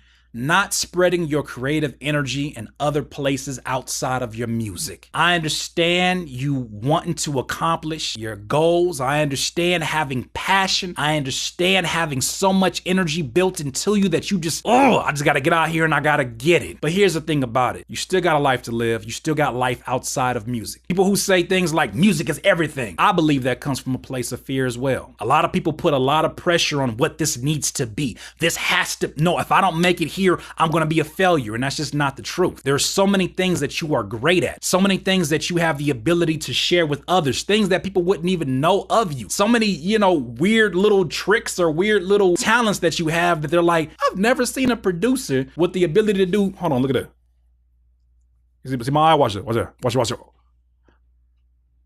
Oh, I made it disappear. Okay, I hope that you're more creative than that. But what I'm saying is that you have so many different talents outside of music that can actually recharge your other batteries. Your batteries within music. You can get that recharge if you got a passion somewhere else. If you got a passion for sports and you're able to get so much creative energy making a sports podcast, or you're able to put together some highlights for an Instagram post, or you're able to talk about your team and how excited you are about your football team this year, believe it or not, that is recharging you in other places. Why? Because you're finding a source of energy that is going to fill you up, and you can take that over to your music and you'll be like, where in the hell all this energy came from? You already put that out there in the atmosphere. You already spread your creativity in other places. For some people, it may be painting. Look, I don't know how to paint, but when I paint and I do take some chances, I have in the past done that, it really makes my music that much better, because here I am trying something that I know I'm not good at, but it's something that challenges me. It's something that puts me in another creative space, and it starts to unlock almost using different muscles within my creative anatomy that allow me to take that over to my music and just be free. And sometimes that's what we need. I think the big picture from this list of 12 is that you can't just obsess over what you've been doing. You can't do the same thing and expect different results. You got to put yourself out of your comfort zone. You got to challenge your comfort zone. You got to do it over and over and over again. You need resistance in order to have growth, and creativity is no different. So hopefully after watching today's video, you'll be able to see at least 12 things to look out for that are killing your creativity on a regular basis. If you have any questions or videos that you want me to go ahead and do, you already know, go ahead and subscribe first of all before you start asking questions, and then go comment down below. Once again, this is Curtis King at CurtisKingBeats.com. Peace. Please subscribe to the channel below. Nice. Curtis, that is why you are king. He lives up to the name. Yes, indeed. At Curtis King TV on YouTube and curtisking.com. Go check it out. Awesome community there. Huge. Even more tips. Like every single thing he mentioned there, I've been in that situation or I've seen it, been involved in it. Everybody in the chat here is like related to different situations he talked about there. Matt was like, Matt was saying like, it is important to not worry about like all the details while you're in the middle of the creative flow. Leave those for post production after you've gotten the creative flow out on tape. Yep. And a lot of times, even just with trying to record something with a band, for example, and you're just sitting there and just the whole, okay, we're going to press record and then we're going to go. Okay, ready, and hit record and then go. And it like you have to redo it like 15 times because, a different person will mess up in those first few seconds every time, right? Some musicians will get camera shy when the record button hits. And it's like, I've practiced this a million times and, oh, we're recording. Oops. Right. Or they get very quiet or what have you. That's why I found it was much better to just basically start the recording, even if we're just tuning up or whatever, just start it and have it running. And then just, let's just run through it a couple times. And then just, just relaxed, run through it a couple times. It could be that first one's perfect. And guess what? We got it. Because we had it. And in the case of like recording, everybody say you're in a writing session and you're recording because you're in the middle of writing. Hit the record before like anybody's even aware and make it a subliminal thing. And those people who are more camera shy with the recording won't even realize. Yep. And you end up getting, even if it's just nuggets of ideas, you got something recorded so you can actually listen back later and go, oh, I really like that, but we're going to use that in a different song over here. There's all kinds of things like that that can pop out of those kinds of discussions. Yeah. Yeah. And I've done some of the tricks he was talking about when he said, I'll do this. I'll use an instrument that I won't even use in the final, or I'll make the track ugly so I can go back to it. I have done that. I've seen tracks that you've done that with. Yeah.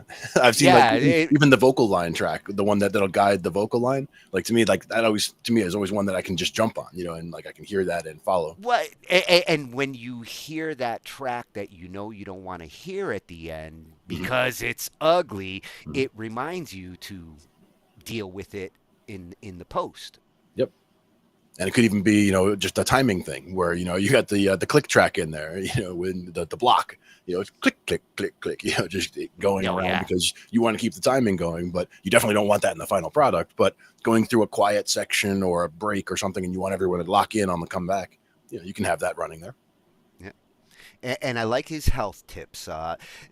Some of the other videos that we looked at his on the other nights, he also had mentioned, good health is kind of important to the kind of productivity that he pulls off like every day. And, the tips on like taking breaks and separating the workflow so that you don't burn out.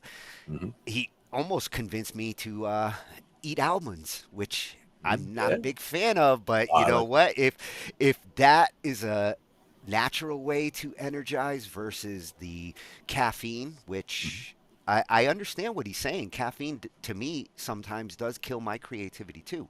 It makes me feel like I'm in rush mode and I don't slow down to the creative workflow because I'm in the middle of trying to get everything done. Tweak from South Park, right? Yeah. Got a little bit of that going on, right? It's a good thing my parents don't own a coffee company. Cause Not even one where the coffee's mountain grown. Just like a fresh morning.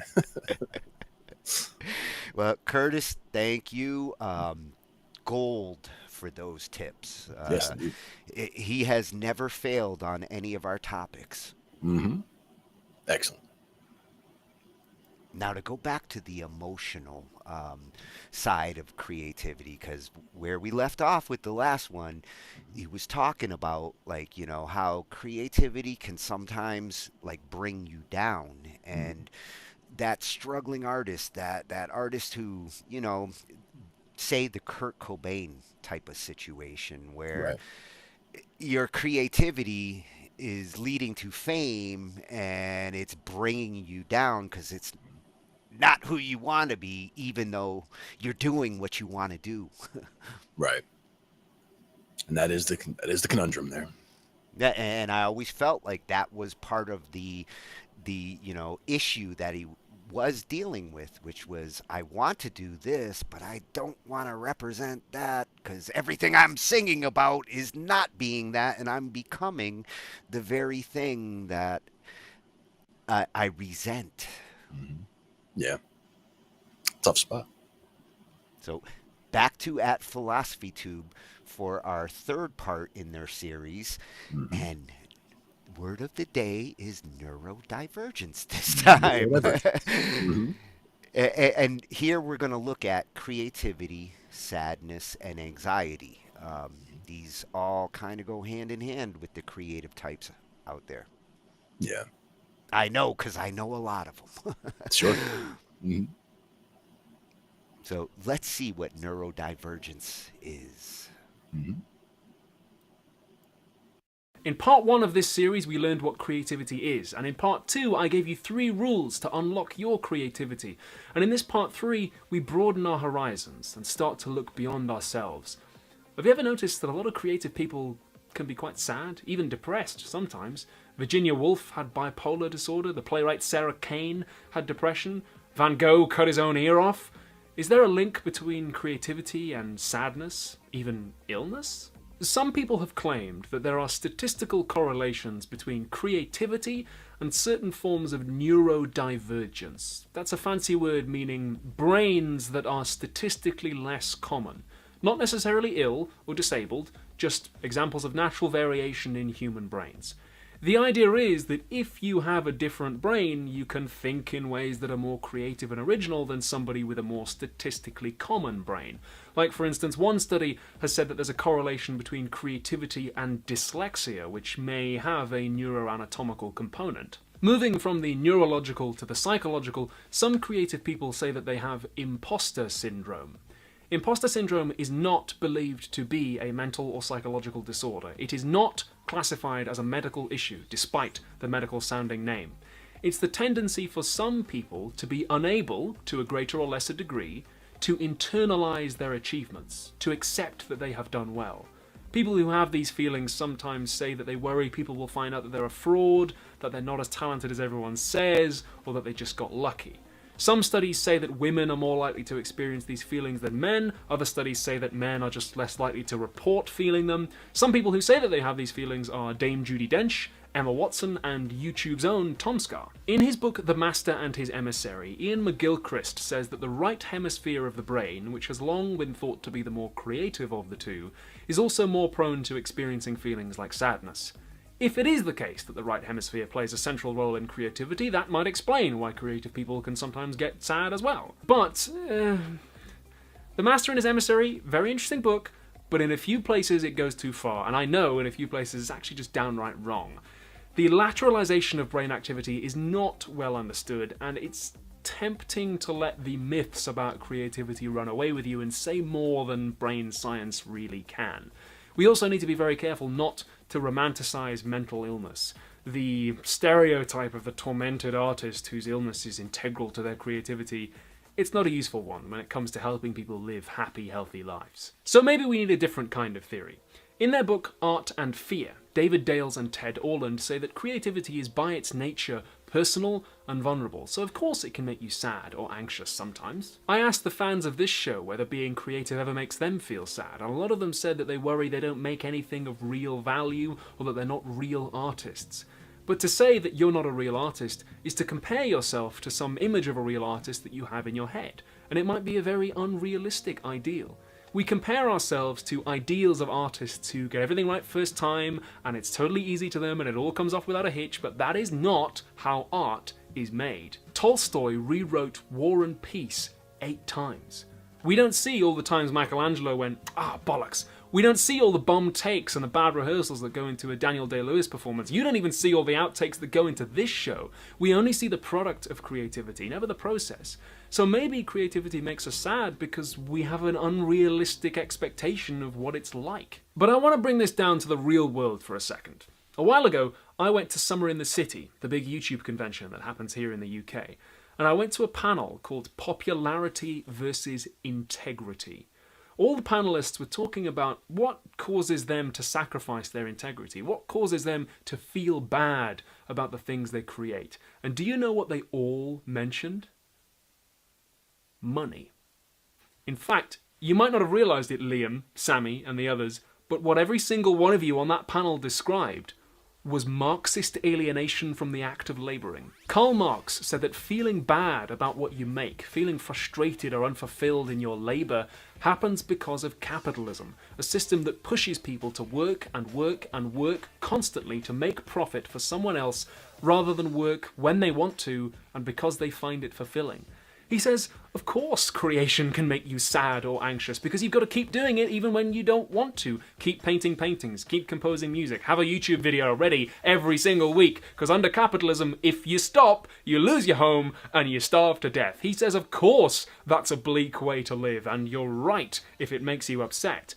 If you want to know more about Karl Marx, I did a whole series about him ages ago. You can see it by clicking that card that's just appeared in the top right. Now, you don't have to be a committed Marxist to see the point, which is that it's real-world stuff that gets creative people down. Like Yeats didn't write melancholy, angry poetry because he was a moody genius with a special brain. No, he wrote melancholy, angry poetry because his country was occupied by the English for 700 years and it pissed him off. Of course Laurence Olivier got sad sometimes. If you read his autobiography, the man's personal life was a mess. Of course Chinua Achebe's novel Things Fall Apart is a bit of a downer. It's about a whole culture being destroyed by colonialism. Art is never made in a vacuum. It's always created in some socio-political context, and that can massively affect how the creator feels. So maybe there's nothing intrinsic about creativity that makes people sad. Maybe it's the context of production that's the real depressant. But here's something really cool. We've looked at 3 different answers to this question of why creativity can sometimes go hand in hand with sadness. The brains explanation, the vulnerability and the unrealistic ideals explanation, and the background context stuff. But all 3 explanations are actually consistent. All 3 could be going on at the same time. Which one you focus on will depend on you. And all 3 are perfectly respectable avenues for research. Over the course of this series, we've explored what creativity is, how you can be creative, and the link between creativity and sadness. There's a list in the doobly-doo of all the sources I've cited, plus some extra ones. Patreon.com/philosophytube is where the fans of this show very generously help keep me giving away free education. Sadly, a lot of people have to pay to access this kind of learning, so anything you could spare would be really helpful. It helps educate people all around the world. And as always, don't forget to subscribe.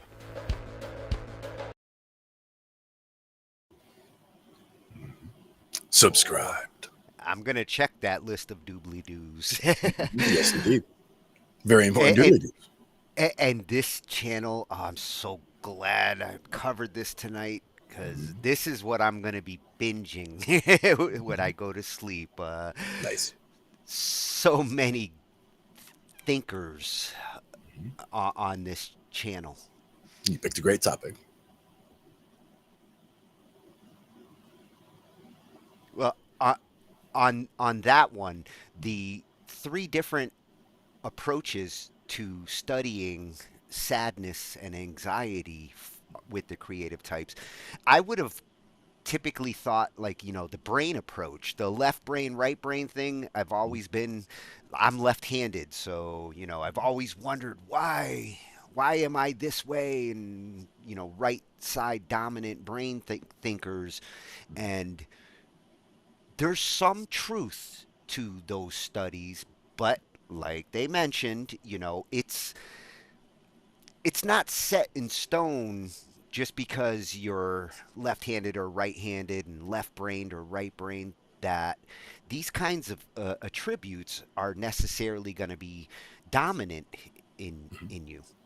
Now, we talked before about a couple of the ways that you can just check real quick which way your brain naturally wanted to be, whether left-handed or right-handed. Like if you clasp your hands together with the fingers together, which thumb is on top? I am left-handed. It's my left thumb, and I'm right-handed. So like to me, like I should have been lefty, like in that way. If you fold your arms, which arm is on, to the outside?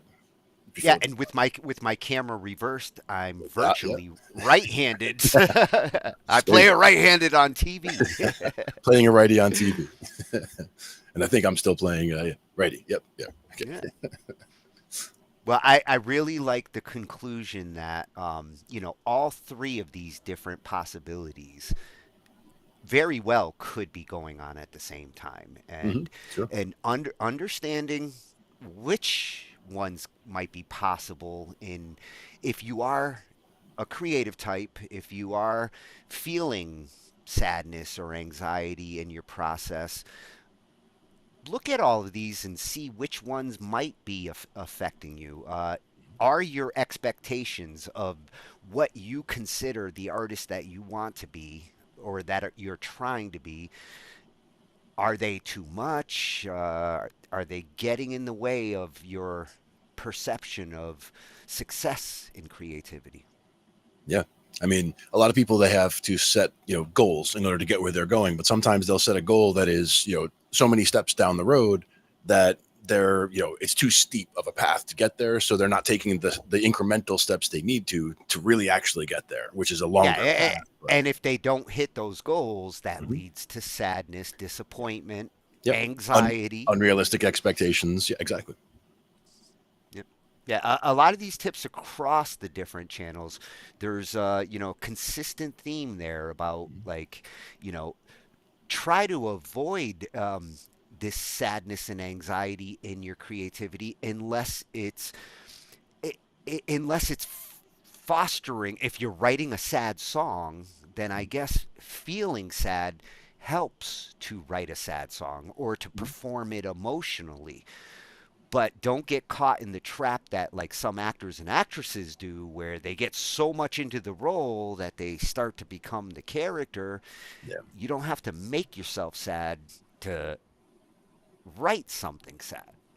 At the same time, if you are a sad person or you have been sad about a situation and you're writing a song about that, I mean, they talk about write what you know. And if something has made you sad, or you're even just thinking about a hypothetical situation, like Jack and Diane or whatever, just, a hypothetical couple and a sad situation between them, it doesn't have to be you personally, but excuse me, but you've known people who were like that situation or whatever, and you can relate and make a story about that, but you're still trying to get that sadness across in certain things. Yeah. And if you can get that sadness out in a song, and then you're happy with the song and what you did, you made lemonade out of those lemons. That's a good way to process those emotions in a creative way. And does that song move you every time you hear it or perform it or what have you? Like, does it touch you? Like, do you actually, because a lot of times, you can see it. If a performer is just kind of, reading the words off a page or whatever, or if they're actually, living the words that they're trying to sing to you. Yeah. If the vocal performance, they sound like they're actually crying in the song, kind of impact. Right. Or you could be like Elton John and make a poppy, upbeat song. Sad songs say so much, but it's so upbeat. It's hard to be sad when you're listening to the song. Exactly. But he does creatively describe the purpose of a sad song without actually getting sad. Mm-hmm. Exactly. That's why Elton is a musical genius. Mm-hmm. And at Philosophy Tube, thank you. Mm-hmm. You got my philosophy brain going. Gonna be binging for the next couple of days. The 3P. Yeah. Hey, first for us. Mm-hmm. I like it. Well deserved. When you make content that good. Now, at Fuzz Culture, I like this name. At Fuzz Culture, I wanted to finish off with this because it kind of ties to the whole struggling artist, sad artist, anxious, the artist's expectations and success, all of that. He kind of covers here with his theory that society hates artists. And always has. That's it's what actually intrigued me here, because I'm thinking, I did agree with the initial statement. Like, it does seem throughout time that society and artists have always clashed. But as he gives the examples, it really becomes more obvious. I'm just wondering if that's going to be the case in the 21st century. Yeah. In some cases, if you just look at, in society, how like people would say they're, jealous of the guitar player because the guitar player gets the girls or whatever, there's that kind of thing. The drummer gets the girls too, don't Yeah, exactly.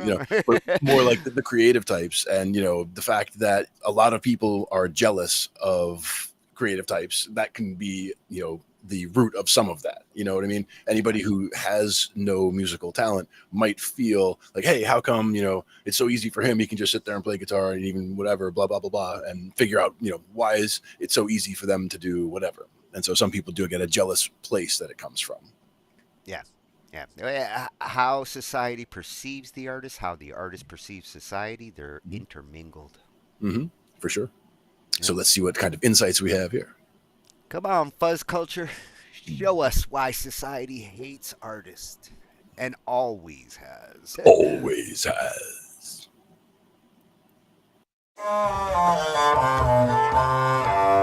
Society has always hated artists. This hatred is not the way you think hatred really expresses itself. I mean, artists aren't being burnt en masse or being beaten up on the road. In fact, on the surface, people love to consume art. They binge TV shows, they blast music, hang paintings on their walls. In fact, people seem to love art. But the people who create the art you love, society has spent centuries making sure that these people stay powerless.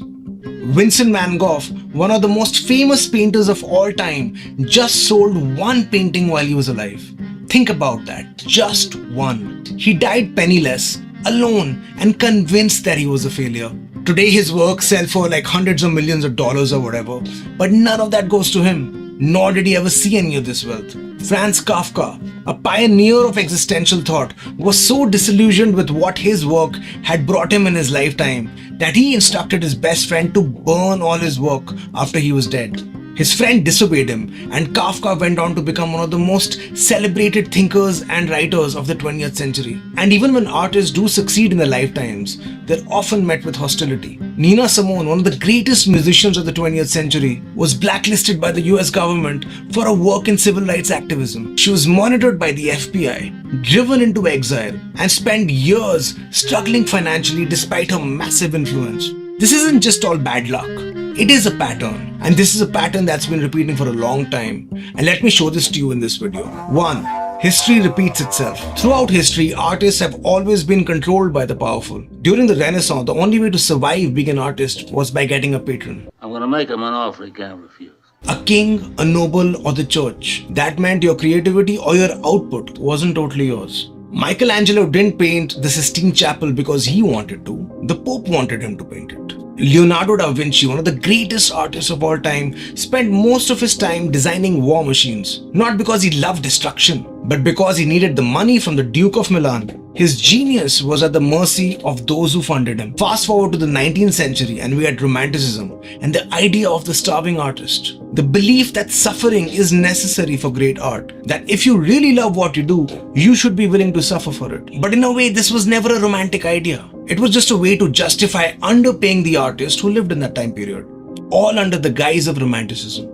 Let's go over some more. Charles Baudelaire, one of the most influential poets of all time, dies in poverty. Edgar Allan Poe, the father of modern horror, lived in financial ruin his entire life. Even Frida Kahlo, now considered a feminist icon, spent much of her career struggling to be taken seriously. And I don't know why, but this mindset exists solely for artists and creative thinkers. No one tells doctors to work for exposure, you'll be laughed out of the room. No one tells engineers that their passion should be the reward for their work. But to make suffering a part of someone's identity is pretty unique to artists and intellectuals. And is something that most of us have imbibed and maybe even embody. That without pain, there is no success.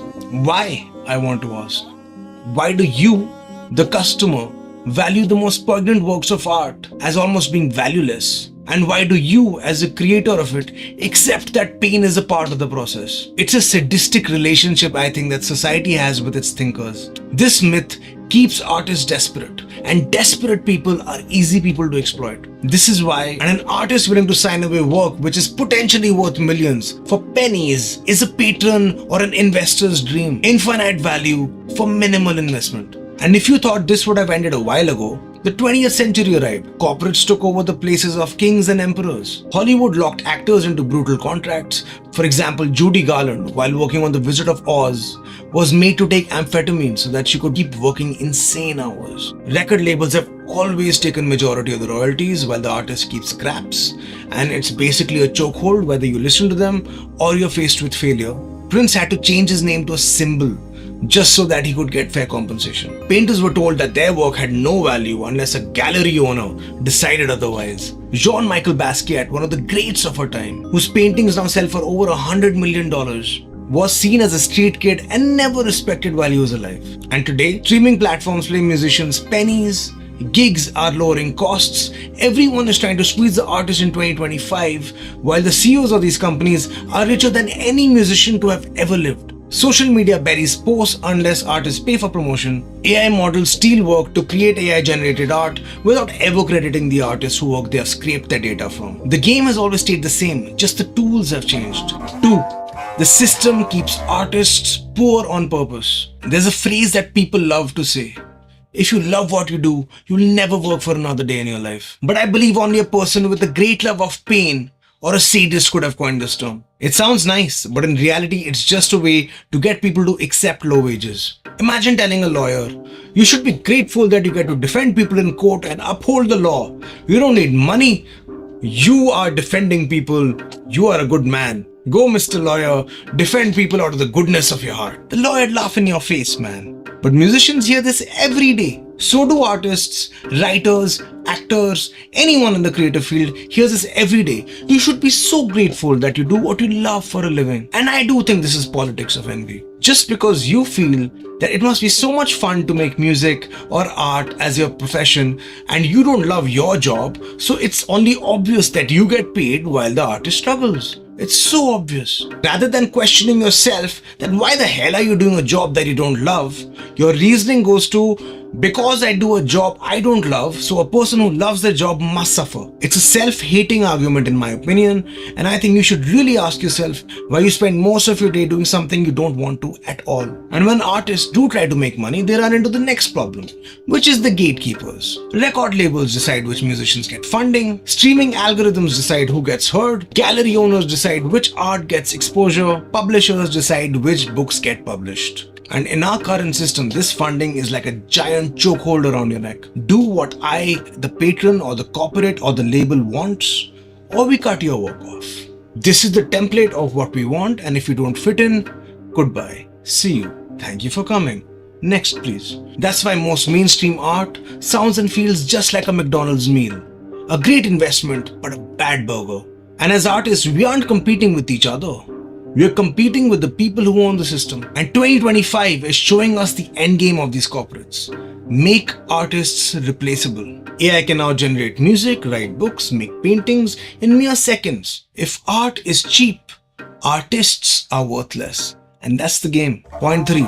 Society needs art but refuses to value it. Every major movement ever was fueled by art. Music fueled protests. Bob Dylan's songs became anthems for the civil rights movement. Film shaped public opinion. Charlie Chaplin's The Great Dictator mocked Hitler openly while the rest of the world was silent. Literature sparked revolutionary ideas. George Orwell's 1984 exposed authoritarianism decades before it became a warning sign.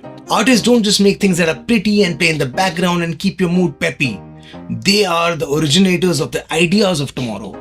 They change minds, they challenge power, they expose corruption. These are ideas which dream up a reality that doesn't exist right now and may be implemented years later.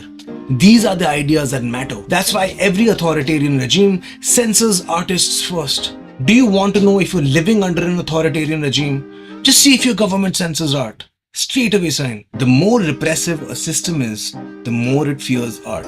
And in democratic societies, they don't ban artists. They just make sure they can't survive. Government slash funding for the arts. School remove music and painting from the school curriculums. Companies refuse to pay fair wages for creative works done for them. And then they tell us, the artists, that we're not hustling hard enough or we have our head in the clouds. But here's the thing, without art, society collapses. Without music, art, architecture, there is no culture. Without writers, there's no history. Without painters, there's no beauty. When people look back at 2025, 200 years from now, they're not going to be going over your auditing books. They're not going to be studying your financial statements. They're not going to be see whether your company had a successful quarter. What will be remembered will be what did your buildings look like? How did people live? What were the writers thinking of? What did the song sound like? That's what they will refer to as being the culture of this time period, not the overinflated piece of real estate you just invested in. Number 4, the only way forward. The truth is the system isn't going to change on its own. Art is enjoyed in retrospect more than in real time. We don't really see artists as human beings, we see them as characters. So we're never really close to one and we wouldn't want to be. But there are ways to fight back for us artists and hope that terrible double-edged sword keeps pushing us through even when probability isn't on our side. But that's what it is. The internet age may have buried us under so much content that we literally don't know what to see anymore. But underneath this avalanche, there is a ray of light. For the first time in history, you can literally do anything you want to and find someone on this planet who connects with you on the same subject. Direct communication with people who want to hear your voice is possible for the first time in human history. And as artists, thinkers, creative people, maybe that's all we need to do. Keep talking and find the people who listen. Crowdfunding, Patreon, Bandcamp, direct sales. Patronage from the people who actually want to consume your art and not from the powers who want to mold it. Because let's be honest, large corporations and big money own everything. And the only way forward for people like us is to communicate and build a relationship with the people who care about what we do. That's it. Anyway, I love my work and I love making music. And this is a song that I'm really proud of having made. If you liked it, please leave a comment and let me know. Thank you, and I'd love to connect with you.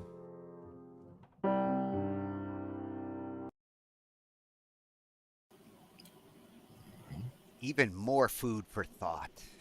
Always. Excellent stuff.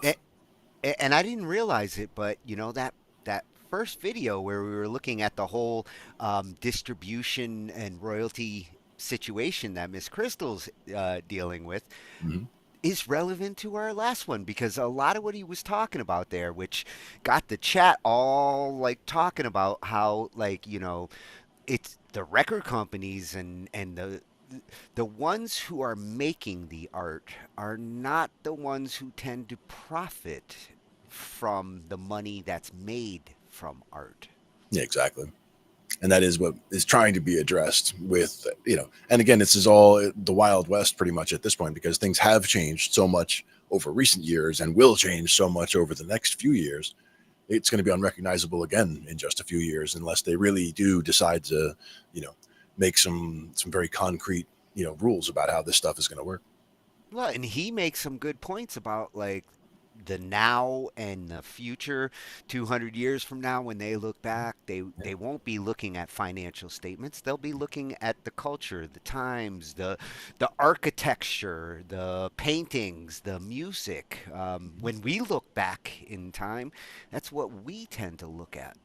And a lot of times we're focused on the technology and how the technology has progressed. Because if we just kind of chop things into 10-year chunks and kind of start looking back, you know, 10, 20, 30, 40, 50. Well, it's the decade. It's the decade vision. Exactly. You start to see some serious change. And looking forward, it's going to be even faster. So the question is, you know, where do we get 1 and 2 jumps from now even? And it's very hard to say.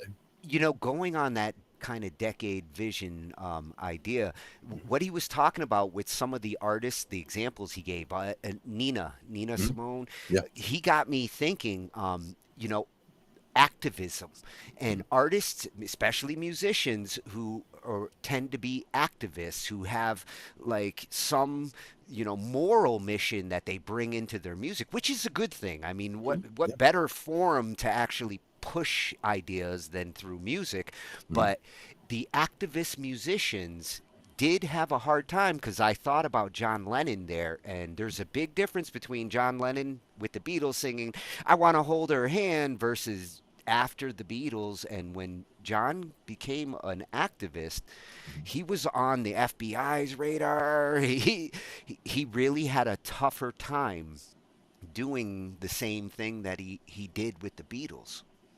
Yeah, and that's the thing is that in a lot of cases, people want a large, a popular artist to use their platform to, to help their causes. And it depends what their causes are. This is the other thing. If their cause is to save kittens and puppies, I mean, not a lot of people are against saving kittens and puppies. So like, they would probably be fine with that. But if they have a very strong stance on a very divisive issue, all of a sudden it becomes a bigger thing. And especially if they have very strong opinions on a lot of different subjects, it Which can you become problematic for them. You see a ton more of that nowadays. Like, it feels like every artist that's coming out these days, they're showing their sleeve in their music. They are promoting their beliefs, their political ideology. It shows in today's artists all over the place. Yeah. And in a lot of times it would stay separate. Like, those kinds of things you wouldn't even know about an artist, what their beliefs or thoughts were on certain subjects, because they just stuck to their music. And when they were, have public appearances or would speak, or have, public comments, it would all be about the music, the release of the music and all that. It's not necessarily about the artist themselves. But when they start diving into that, and you do find that some have very strong opinions and some, not very well informed opinions, let's say, and, it's important to know your material. If you're going to espouse a lot of strong opinions, it would be good to be well versed, not only in why you support the opinion, but also what the opposition to your opinion has to say and why you don't agree with it. Because if you only focus on what you're being fed from one source, you're not really getting the full picture. And it's important to see what everything says and to then use that critical thinking that we talked about earlier and decide which things deserve more merit than others.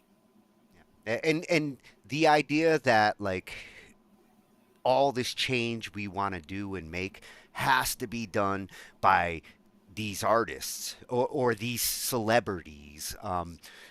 Sometimes there is influence there. Sometimes it is a good thing that music helps push society once in a while. During the 60s, the 60s wouldn't have happened and we wouldn't have gotten through all the things we got through without music and artists actually talking about the times they are changing.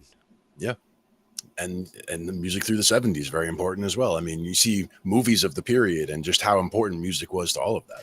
Well, and going back to the decade thing, you see different advocates in the 60s and the 80s than you do in the 70s. The 70s, it seems like the advocacy kind of shifted towards let's have fun, let's like shake our booties. But then we went into the 80s and we are the world. Let's get a bunch of artists together and solve some of the like famine and world problems. So maybe it is like every other decade you get this like world solving advocacy, and then you get a decade of disco or grunge. Like the 70s and the 90s were both decades of trying to get back to fun topics rather than serious ones, although there were some serious ones in the 90s too. There's always going to be some advocates out there in music in any given decade. Yeah. And they say things move in cycles in various ways as well. I mean, it's just kind of, the way things go. But, I think it was the fourth turning or whichever it is speaking about, how a strong generation, creates weak children, and the weak generation then creates tough times, and the tough times generate the strong, generation. The strong generation generates prosperous times, and that's going around that cycle. That's the counterculture pendulum that swings. And sometimes we'd overcorrect, and that's the other thing is where, Yeah. sometimes if things were going fine, all of a sudden things crash really hard, or if things were going very badly, things go, super well, and then all of a sudden, swing back again. So it's important to recognize the momentum and the way things are going, and also to see what things we can do to positively influence them. Yeah. It's kind of like trying to steer a ship on a wavy ocean. And Without understanding the controls, though. Like, yeah. what does this one do? What does that one do? Well, and you never know when you're going to get hit with a wave during a decade, and we get surprises in every decade. Yeah, for sure. And hopefully we're getting better and better at, being more resilient and figuring out how to deal with these surprises. Yeah, well, I'm hoping our resilience is growing. One of my biggest fears with technology kind of going the way it's gone throughout my life is we lose certain skills. We don't focus on some things like 2 + 2 because now there's a calculator to do it for me. I hope we don't lose our resiliency in this capacity or like the physical capacity with how we're changing with the times. Yeah, it is kind of eye-opening on that subject, like with people sending messages back and forth, text messages. And if you see some of, common misspellings and things like that you'll see in text messages, and it's like that stuff just, to me, it just hits home as like that stuff that we learned so early and so often that it's just, how is that still a problem, in a lot of ways to certain people, and it's like just if the you were access today's now. if you were today's 8-year-old or 10-year-old who's learning spelling and a language in school, but at the same time, if they're using their computer and they're just typing away on there and they're trusting autocorrect to speak for them, that's no different than trusting your calculator to do your formula for you. Got to always print out the tape so you make sure that everything that you typed, you actually typed, and you didn't fat finger one of the numbers here. Oh, yeah, it wasn't 475, it was 4475. Oh, okay. Yeah, my fear is some of those kids are going to be like, well, I don't need to learn this because I have a machine to do it. Yeah. You hope that like the kids are willing to learn the original approach before they depend on the machines to do it for them. Yeah. And otherwise, if you teach these kids to just use the machines and depend on them, that's what they're going to do. So you don't really want to bring up a generation that you teach this way. Now, one thing we talked about previously was stuff like the A+ certification for computer hardware, and just, understanding what's in an AutoExec file, a configsys file, and what you would do with those things. These are not things that are important today. Like, these are not things that you would need to know to do things today. But the people who grew up in the generation that was important, that kind of thing, understanding the basis of those things and how everything progressed since then is kind of important. And just, seeing the way things all build and following it all the way along is an important process. So that's where people can jump in today and in 2 hours, think they learned everything they need to know about, whether it's networking or whatever. They think they can just jump right in and do it all. But it's important to have the whole history and the layering and understand where it all came from. Like, I think that's important. Or how you're implementing your network solution or building this machine. People can pass a lot of those certifications without actually knowing what they're supposed to know. Right. That's what's always frustrated me with the whole certification system. It's a lot like the school systems become, where it's like, it's not hard to pass the test if you know enough to just fill in those blanks, but to understand the content that you're actually being tested on in real world, a good percentage of them pass that and can actually do their jobs. Right. Because a lot of times, like you said, they're being taught to the test. Like if they take a prep course, for example, the prep course wasn't going to give them the answers to the exact questions they're going to have on the test, but they have access to previous, practice tests, or they understand what the questions are going to be phrased like, or how they're going to be structured, so they can assist in those ways. But then they're teaching to how to beat the test, as opposed to, as you said, understanding the material and why you would do this versus doing that in your troubleshooting techniques, as an example. Yeah. They're memorizing the answer to give without actually understanding the process of the answer they're giving. Yeah. When Now, you one thing, do give them a machine or a network to deal with, they don't. Remember, memorizing the answer doesn't solve those situations. Exactly. One thing was they used to give us in physics, for example, they would give us all of the formulas, a sheet of all the formulas that you're going to need for the test. So you didn't have to memorize all the formulas, but they're all in a different configuration. Like instead of E equals MC squared, it's M equals C squared over E. Like they'll have it backwards or flipped around. So you have to actually rework the equation or understand which way you've got to recognize when you're looking at something that's not right. And it's also why one of the first things you'll do is you'll chart out like everything that's given to you in the question. For example, these are the givens. Okay, we know what the gravity is, we know what this is, we know what the speed is, we know what the time is, and we're looking to find X. We're looking to find how far something went, and then we can figure out which formulas deal with all of those different things.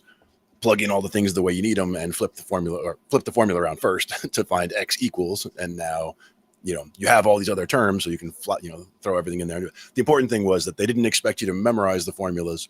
We'll give you the formulas. You have to understand how to work the formulas and what all of the different pieces, are, and which things you're given and which things you're looking for. Those are all very important things to understand at the outset.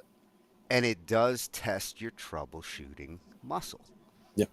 When you're looking at a formula that you know is wrong, then you've got to correct it. Well, it's not that it's wrong per se. It's just in a different format than you would recognize. So it's just that rather than it being just and it could even be the formulas are all in the form that you would recognize, but the question isn't, X equals whatever. They're not looking for X. They're looking for T, which is on the other side of the equation. And you have to rework the equation. So now that it's T equals and blah, blah, blah over X, because you had to figure out.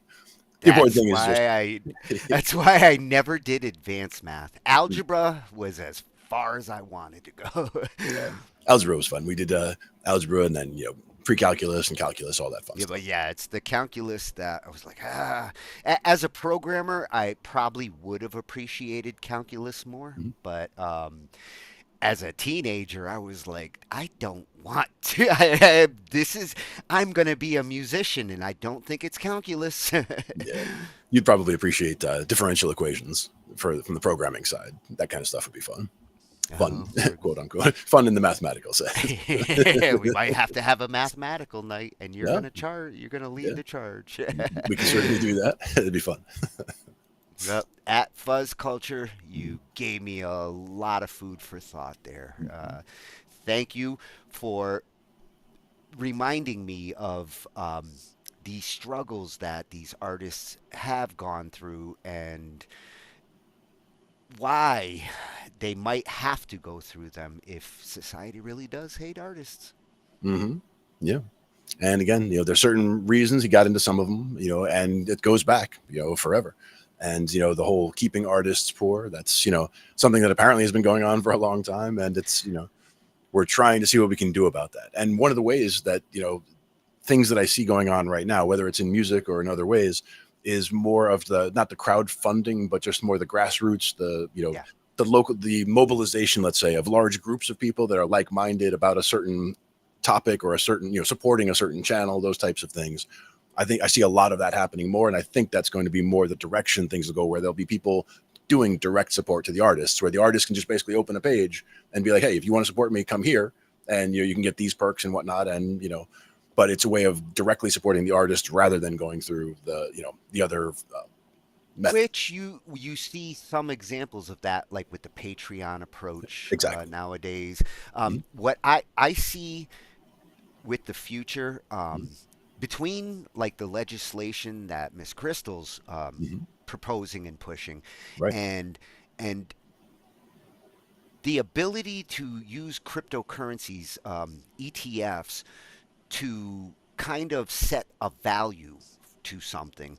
I see artists of tomorrow possibly taking like a stock exchange approach where artists go up on a stock wall, and just like people buy stocks in companies and spend on speculation or to fuel a company, I can see that happening in the music world where artists and bands start to become commodities on a music market. I would see them prefer, from the musician side, they would probably even prefer to do something like that in more of a crowdfunding way, where it's like, just one of the crowdsource kind of, sites, and say, hey, we're going to try to make an album, and we're trying to raise, whatever, 50 grand for equipment to make an album, and fans you see on crowdfunding sites all the time, like movie makers, bands looking to make a big album and need the funding. That's how they can do it today. Exactly. Doing it today and without having to answer to people, without having to approach a studio, without having to do all of that. You're just saying, we want to do this. And if you know the work that we've done in the past and want to support this in any small way, here's the way to do it. And if they get enough people who can sign on board, they can get a really cool project, without having to go through the normal channels. Yeah, the music market is something that's going to have to get built first. So somebody really rich who can actually build the infrastructure, Elon, if you can hear me, build a musical stock market so artists can actually fund themselves directly with their audience. That'd be useful. Twitter, I'm not so sure about, but that would be useful. So what have we got going on tomorrow night? Tomorrow we got a double feature with some interviews, which Ange kind of nudged me towards one, but I'm looking for a second feature. But definitely Spar is going to be in the house on his interview. Hey, Glenn, I'm bigger than you. That's a first. Oh, but now I'm reversed. I'm looking away. No. I'm over here. Not over there. Fix me. Oh, there you go. Much better. There he is. And then we're also, next week, we shall be back as usual. Yes, I've got a few other topics that I've been wanting to catch up on. The creativity one kind of grabbed me with that philosophy channel. I was like, yes, I like this topic. Oh yeah, philosophy is another one of those that I did take a philosophy class at one point. I also took an existentialism class when he was talking about Kafka. I would have figured you in college, this would have been one of your classes. Oh, yeah.